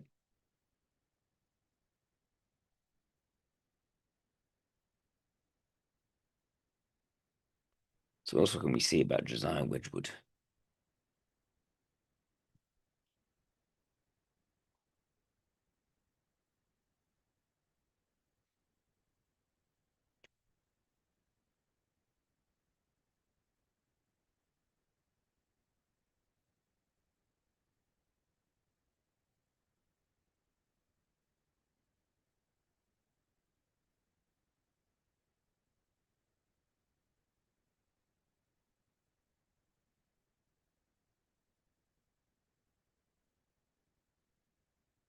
Right.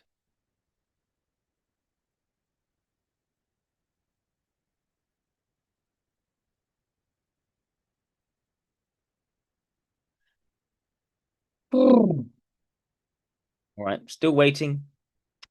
Still waiting.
Ugh. Ridiculous.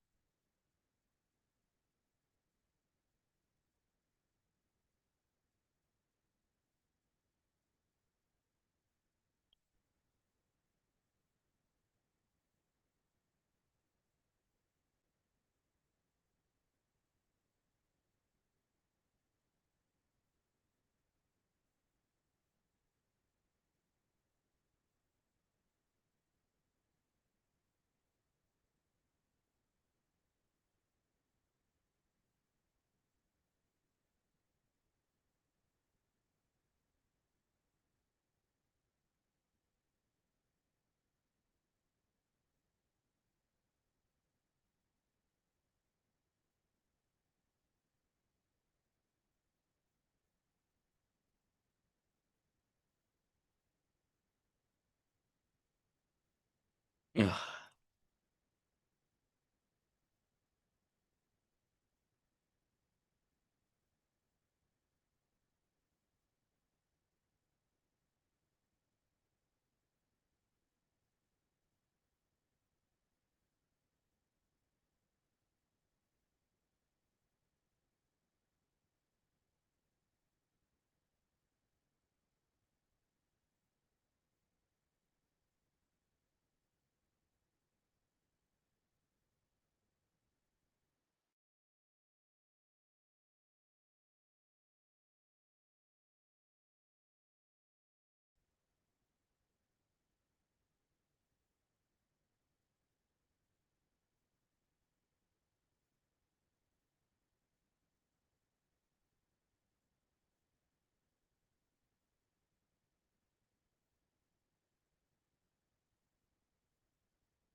Hmm.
Hmm.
Oh, I'm back. I'm back. Yay! Hello, everyone. Hello. Can you hear me? Can you see me? Yay! Good. Okay. Let's continue. I do have some more thoughts about Josiah Wedgwood. I think we should look at what's been written about him. So here we go. Let's do it. And to try to get it done quickly as well, because it is quite late, as Claudia's quite right. Let's do this quite quickly. Okay. What can we say about him? He came to his first entrepreneurial realization: invention without experiment signifies very little. Everything derives from experiments. At the time, however, there's little incentive to experiment. It was expensive and risky, and entrepreneurship was not celebrated like it is today. But the young Potter had been raised to question the status quo of establishment and create his own culture. From his village in the hills, he began to notice a shift. The act of drinking tea and the fancy ceramic wares it required was reserved for the upper class, but a new consumer was emerging, a generation of up-and-comers who wanted to display their taste. Like aspirational Instagrammers, these consumers wanted the world to see them as tea-drinking socialites. They wanted fine tea decor, I should say, but porcelain was pricey and in short supply. There was a need, it seemed, for a cheaper, aesthetically pleasing alternative. Sensing this, Josiah returned to his hometown, opened a small shop, and voraciously experimented with new glazes and finishes. He picked up an interest in chemistry, studying the effects that fire, clay, and minerals had on colour and texture. His workshop became a graveyard of failed crafts. At last, his experimentation paid off. He developed a cream-coloured ware more pure than any before it, elegant like porcelain, but with the sturdiness and utility required for everyday use. But long before he established a lucrative marketing arrangement. He received a letter in the mail that would change his fate, an invitation to a competition. It beckoned Potters from across the country to submit a complete set of tea things for the personal use of Queen Charlotte. Dozens of teacups, saucers, coffee mugs, candlesticks, sugar dishes, and fruit bowls. He understood something that other Potters didn't. Queen Charlotte was the ultimate influencer. As historian Brian Dolan writes, he saw an opportunity to do what nobody else would undertake. He won. But more importantly, the Queen was so impressed with Josiah's cream-coloured wares that she decreed him Her Majesty's Potter. Recognizing new marketing value, he placed ads in local papers advertising his pottery as Queen's wear. Suddenly, aspirational Britons were clamouring for his work at a time when no luxury brand names existed. He opened an exclusive showroom in London and built hype by capitalizing on consumers' Queen envy. People would walk in, they'd see a full colour catalogue of his products. Only people of fashion were permitted to see the actual items, hidden at the back of the room. In this way, he engineered an aura of exclusivity and scarcity. Once the word was out that a limited number of new vases were available to the privileged, writes Dolan, the price would simply reflect the idea that only people of status had real taste. There's a brand new principle of marketing: deny the majority the ability to purchase art, then use their lack of means as inadequate taste.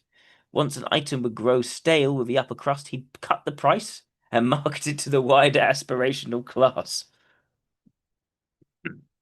He didn't stop with England. He realized there was a similar consumer revolution unfolding in America. But despite a mounting tea frenzy, there wasn't a single pot in the 13 colonies to fill the demand. From a port in Liverpool, he grew a healthy export business. Even George Washington was said to have ordered a set. He built the first luxury brand the modern world had ever seen. Great artists steal. He realized that in this era of conspicuous consumption, every rarity soon grows stale, like all great innovators. He strove for permanency, but understood the novelty of his inventions was ephemeral. Nearly everything he created was almost instantly copied by a cadre of other potters who leached off his success. His solution was multi-tiered. He constantly blitzed the market with new products, and he developed new ways to sell them. He sensed a growing demand for antiquities and started making pottery that reminded the new money of a rustic life they left behind. He invented a new form of porcelain called jasperware. He pioneered new glazes, new designs, new firing methods. At the time, logistics were not ideal. Crates of pottery would be transported by horses and bumpy roads, and pieces were often broken in transit. He was the first merchant to offer both free delivery and free returns on broken goods. At the same time, he lobbied for the creation of a major transport canal They would cut down on losses. Long before the rise of door-to-door salesmen, he sent workers around London neighbourhoods to cold sell his products and drum up demand. These salesmen would cart around hand-annotated catalogues with full-colour images of his offerings, and samples of his glazes on tiles. More crucially, they would provide direct feedback from retailers to designer on market trends and on which patterns would benefit from amendment. If Josiah's customers weren't satisfied, he offered free returns, knowing full well that that the trust the gesture gained outweighed any lost inventory. The Googleplex of its time, the rise of Josiah's business fortuitously coincided with the Industrial Revolution. Machines would change the nature of work, including pottery. In 1769, with the help of a cash infusion from his wife's wealthy family, he opened Etruria, one of the first modern factories ever constructed in England and long before the company towns of Silicon Valley. He set about creating an insulated community for his staff. His employees, whom he called Etrurians, were the Googlers of their time, and he offered them housing in 42 units built next to the factory. It was by the industrial standards of the time a model community with strictly enforced rules. No drinking, no gambling, no obscene language. Like Steve Jobs, he ruled his domain with the ego of a perfectionist. He'd walk through the factory floor, smashing any inadequate pottery with his cane. Workers became accustomed to his favourite line, "This will not do for Josiah Wedgwood." Efficiency was tantamount. He instituted the first punch-in clock and was an early adopter of a division of labour. In return, he rewarded workers with a crude form of health coverage and retirement, daycare for their children and classes. His vision was at once good-natured and imposingly paternal. He wanted to cultivate entrepreneurial minds. By the time he died, he'd amassed a fortune of £600,000, more than $100 million today, and was the fourth richest man in all of England. He was cited as one of the most important manufacturers in the kingdom's history, an ingenious industrious man who became a national source of wealth. Another interesting point, he had sort of like a gammy leg. And he actually, what does it say actually about him here?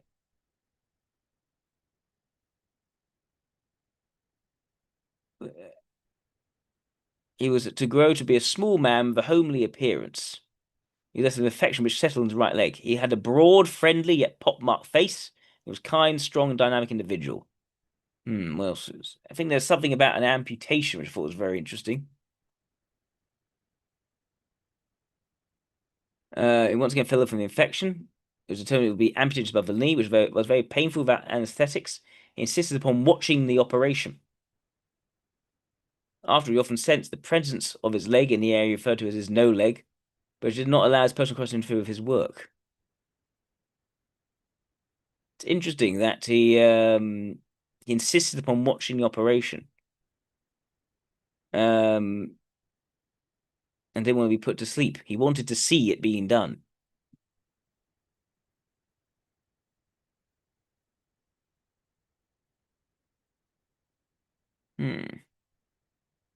There's something about amputation day as well.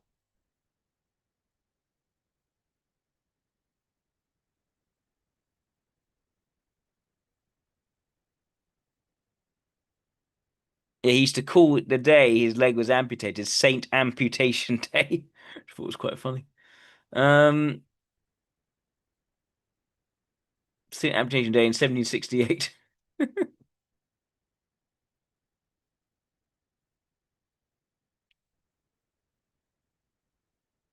Was he really a radical?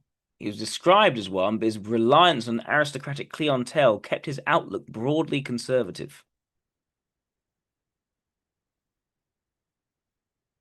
Speaks also that he did his best to conceal from a carefully constructed public image. His portrait. Neither light hinted that he had a wooden leg. His lower right leg was removed without anesthetic, which was in amputation day when he was 38. From complications after a carriage accident, but it held him for much longer since about a smallpox at the age of 12.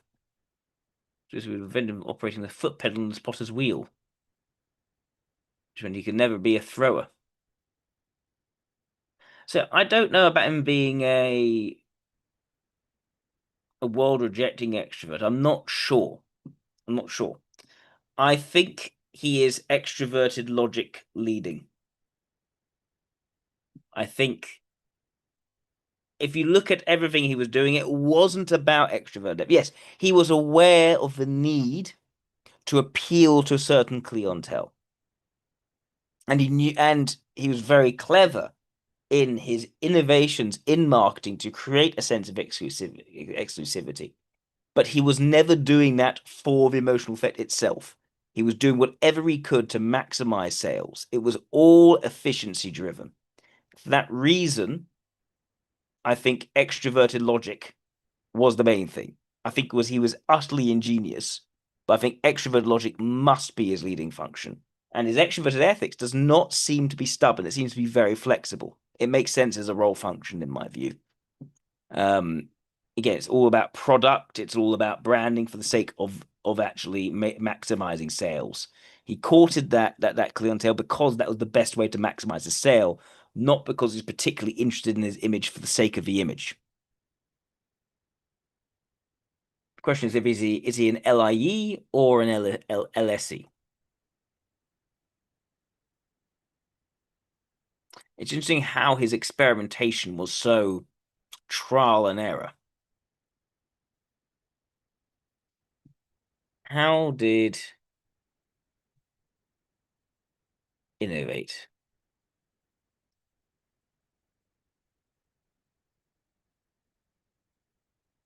I know he developed new things, but how did he do it?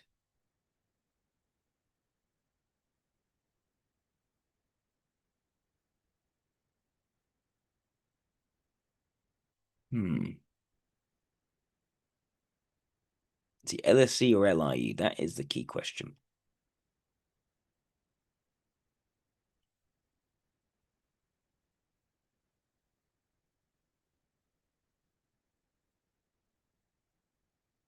What is writings like?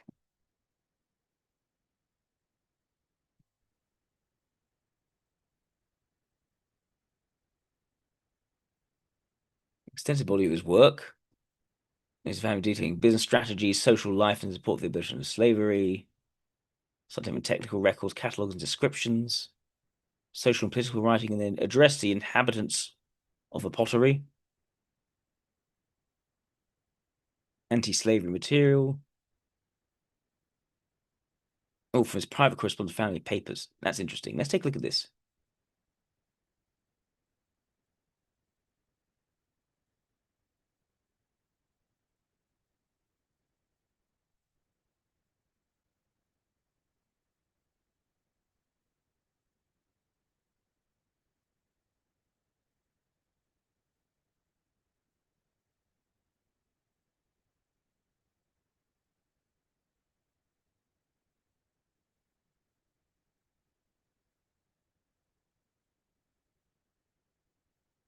What's this?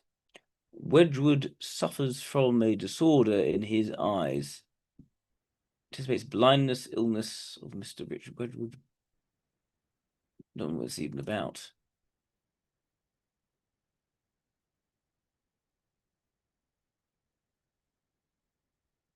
I'm not sure if it's actually very useful. Let's see.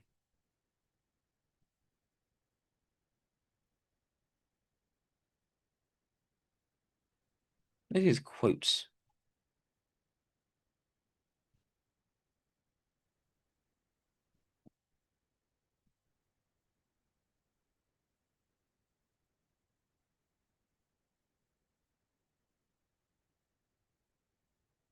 I don't know about wanting to be awake for the surgery is necessarily very unvalued SI. Yes, it could be very painful, but I cannot imagine the EIE doing that. I really cannot imagine EIE doing that. Maybe an LIE could. I think he just wanted to understand what was being done, and he didn't want to be present. He didn't want to not be present to it.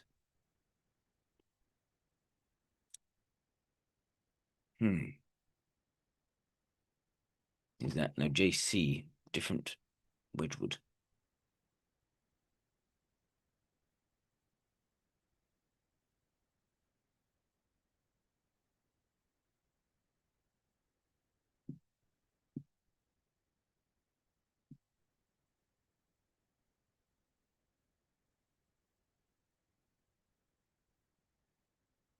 Hmm.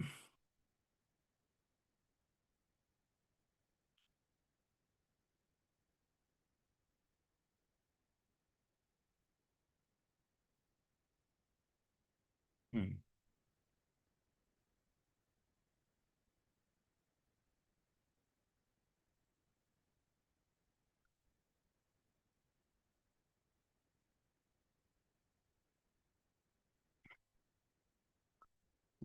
On the 60th of October, two things took place. Not even sure this is. Hmm.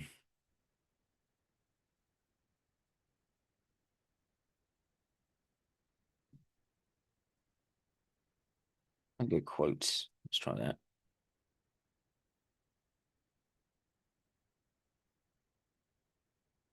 Life quotes lib. This is the site. Let's take a look.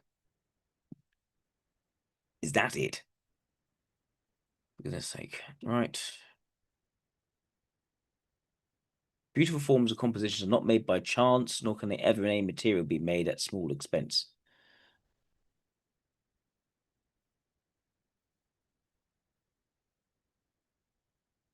That's not even him. They're not his quotes.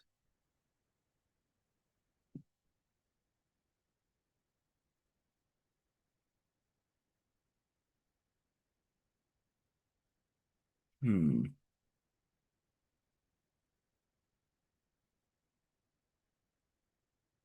Interested in what you mean by non-conformist.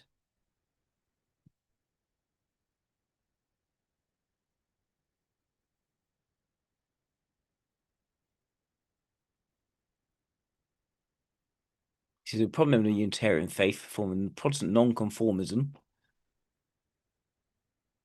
It was more of a family thing. Importance using reason to interpret scripture and rejection of the doctrine of original sin. But rational dissenters, which have championed intellectual freedom, political reform, and education.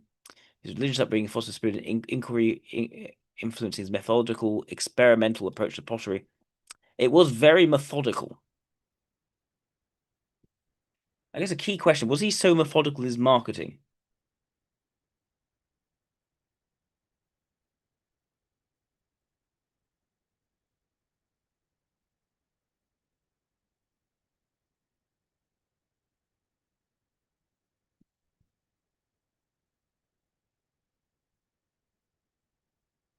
He revolutionized ceramic manufacturing for technical expenditure and scientific rigor. He simply pioneered modern marketing techniques.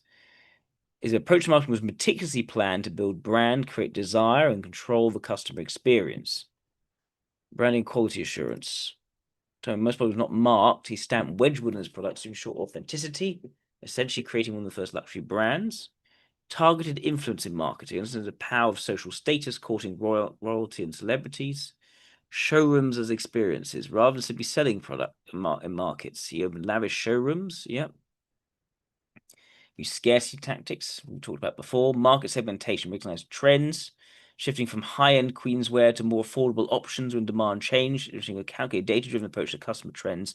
I think I am leaning more towards LIE, to be honest. I am leaning more towards LIE. I think the key thing is that he was able to notice certain trends and then adapt to those trends. And I think even the being very methodical of the pottery, it wasn't just tinkering for the sake of tinkering.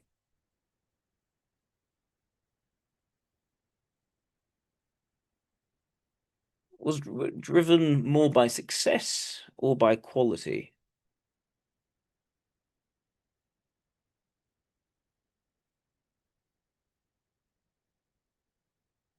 By an obsessive symbolic pursuit of both high quality work and commercial success.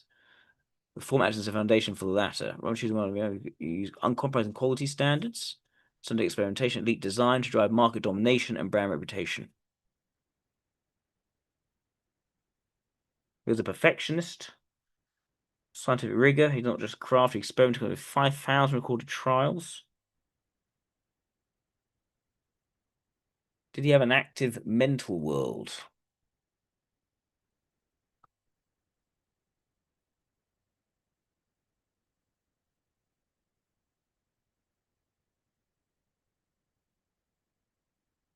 In little form education, suffering physical limitations, an innovative thinker. Lunar Society, we engage with thinkers, scientists, and industrialists.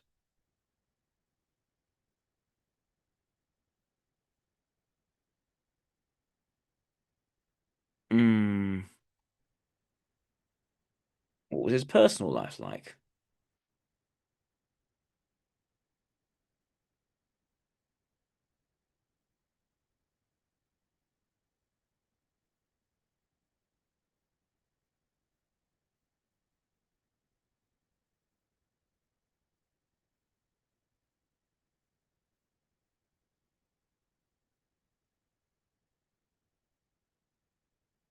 He suffered from Parkinson's in later years. He was active until his retirement in 791. What can we say about him? Let me go on to Grokkopedia. Should use that more. Let's see what it says about Josiah Wedgwood.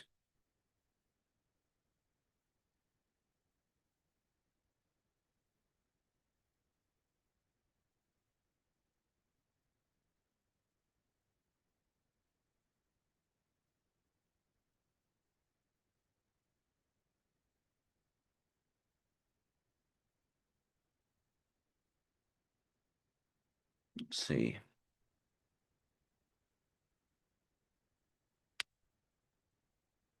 We look at the pyrometer, just the limitation of existing thermometers, measuring the high temperature required for ceramic firing.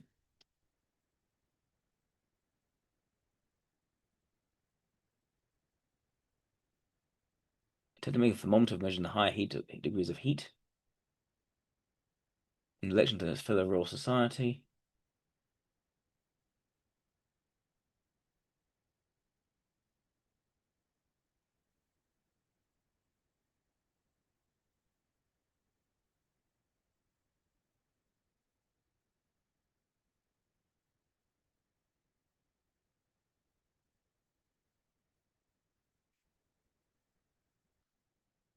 He implemented succession planning by grooming family members for leadership, entrusting Churro works primarily for his second son, during the operational control upon his father's handover. The structure preserved the enterprise's independence, but initially led to moderated output as the young generation adapted Wedgwood's innovative systems without his personal oversight.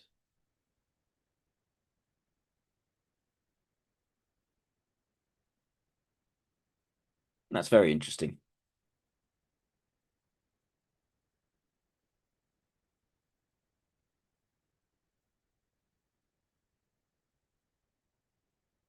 I do think Wikipedia is better than Wikipedia.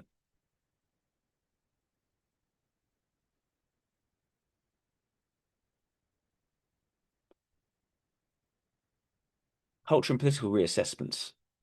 Legacy political reformer and abolitionist has undergone scrutiny with intentions of public advocacy and commercial interests. While celebrated for producing the Jasper medallion, they note his business exported ceramics to Caribbean slave plantations, including Barbados and Jamaica, thereby deriving profits from the very economy he opposed. His extended infrastructural links. Cultural assessment critique the modern medallion's iconography, depicting a kneeling enslaved man appealing to a presumed white audience, building racial hierarchy. Oh, that's just leftist thinking. Broader neoclassical aesthetics is inspired by ancient and colonial artifacts, and example of complicity and appeal narratives. Particularly, researchers highlight his inconsistent radicalism and advocate for free trade against aristocratic monopolies, yet protective of his own markets against competitors like Chinese porcelain or Irish producers. I think if you look at the theme, everything that he did, almost everything that he did, could be attributed to the success of his business. And I think that leads me more to LIE than LSE. Factory management emphasized rigorous discipline, including close supervision, division of labor, and systemized production processes, which he enforced through detailed record keeping and penalties for tardiness or substandard output.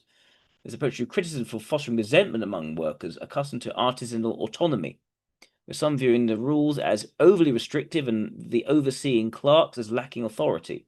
He expected unremitting labor mirroring his own intense work ethic, complaining of dilatory, drunken, idle, worthless workmen, which reflected ancient attitudes towards labor but highlighted tensions addressing the cottage industry to centralized manufacturing, which is progressive elements like housing provisions and an early sick benefit system, is coexistent with long hours and physical demands inherent to pottery production, limiting the extent of welfare reforms in practice.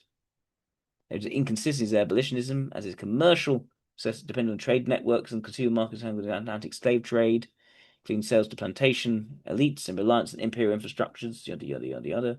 Solution to extending patent terms for designs and processes, articulating parliamentary testimony around 1785 as interpreted as self-interested, and to innovate rapidly without strong legal protections, while discouraging competitors from similar secrecy, potentially stifling broader industry advances of shared knowledge. His lines of aristocratic patronage for market dominance also tempered his reformist image. That's the thing, because we know how clever he was as a marketer, we could similarly say that his legal professions could similarly be another way of protecting his business.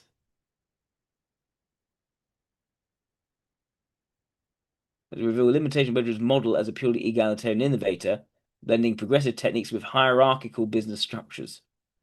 These convince me more of LIE for him.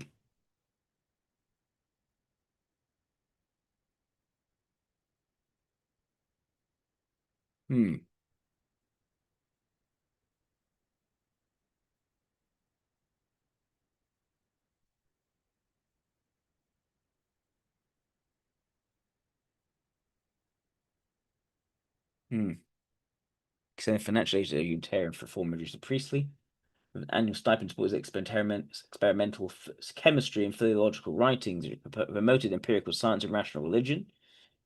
Reform symbols included endorsement of American independence as a defense of colonial liberties against monarchical overreach and cautious initial approval of French Revolution's anti-aristocratic ethos. He prioritized incremental improvements over violent restructuring. These activities underscored his use of industrial wealth for causal interventions. Yes. He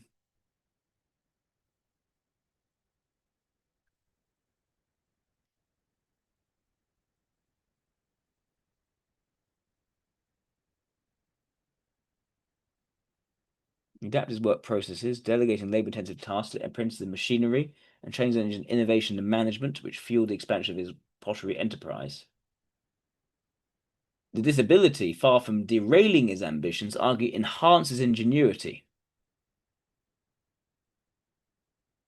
This book's ordeal was probably the occasion of Wedgwood's subsequent excellence by freeing him from routine craftsmen to pursue inventive pursuits. So it actually helped him to play to his strengths. He continued active involvement in business operations, Sunday correspondence and infrastructure projects into his later years, undeterred by pain or prosthesis challenges.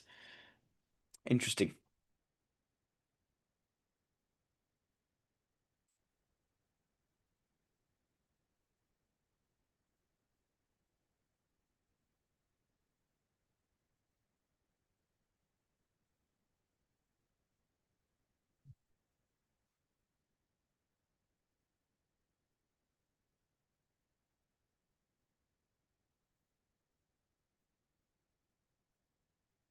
I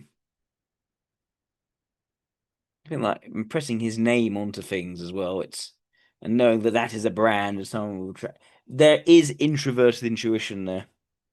It's not. He is someone who picks out trends, knows how people will perceive this outside of a room.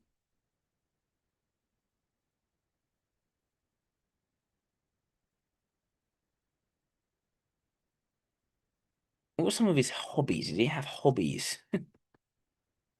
No.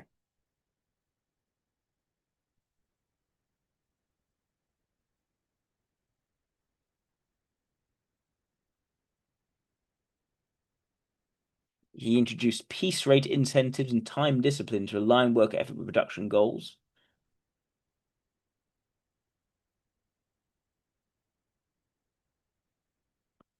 I could see him sort of just faffing around with day-to-day things.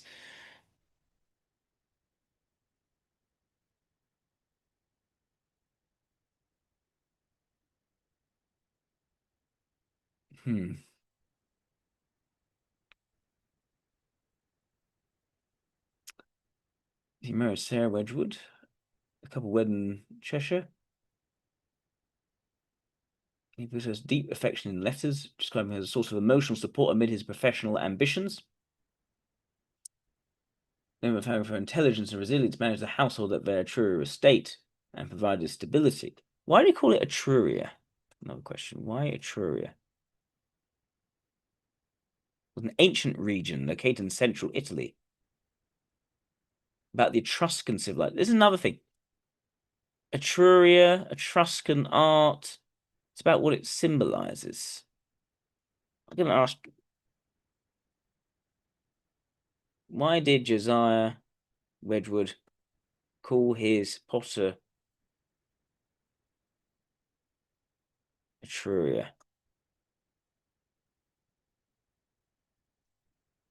To honor the ancient Etruscan civilization of Italy, inspired by archaeological discovery of ancient pottery, sort of emulate their artistic style and quality. There is an introverted intuition aspect to this.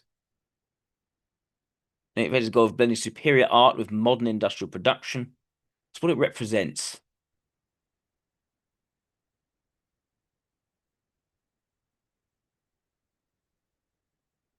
Which is 8 children. Etruria Hall emphasized education and pursuits. Yeah, we said we looked at that already. Secure and fostering environment, educating children at science and arts by limited formal schooling for girls at the time. Mutual respect, practical advice on Bridget's health challenges and business decisions, staying in the family amid his absence for travel and factory oversight.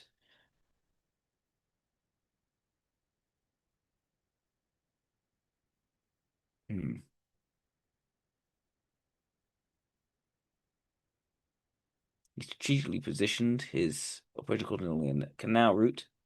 Etruria works factory in 1769 directly adjacent to the waterway to capitalize on barge transfer for inbound bull clay and outbound pottery. The infrastructure reduced shipping costs by up to 75% with the pack horse methods. He's also very good at positioning things for how the effects will be perceived later, or work later. It doesn't sound to me like he ever actually relaxed.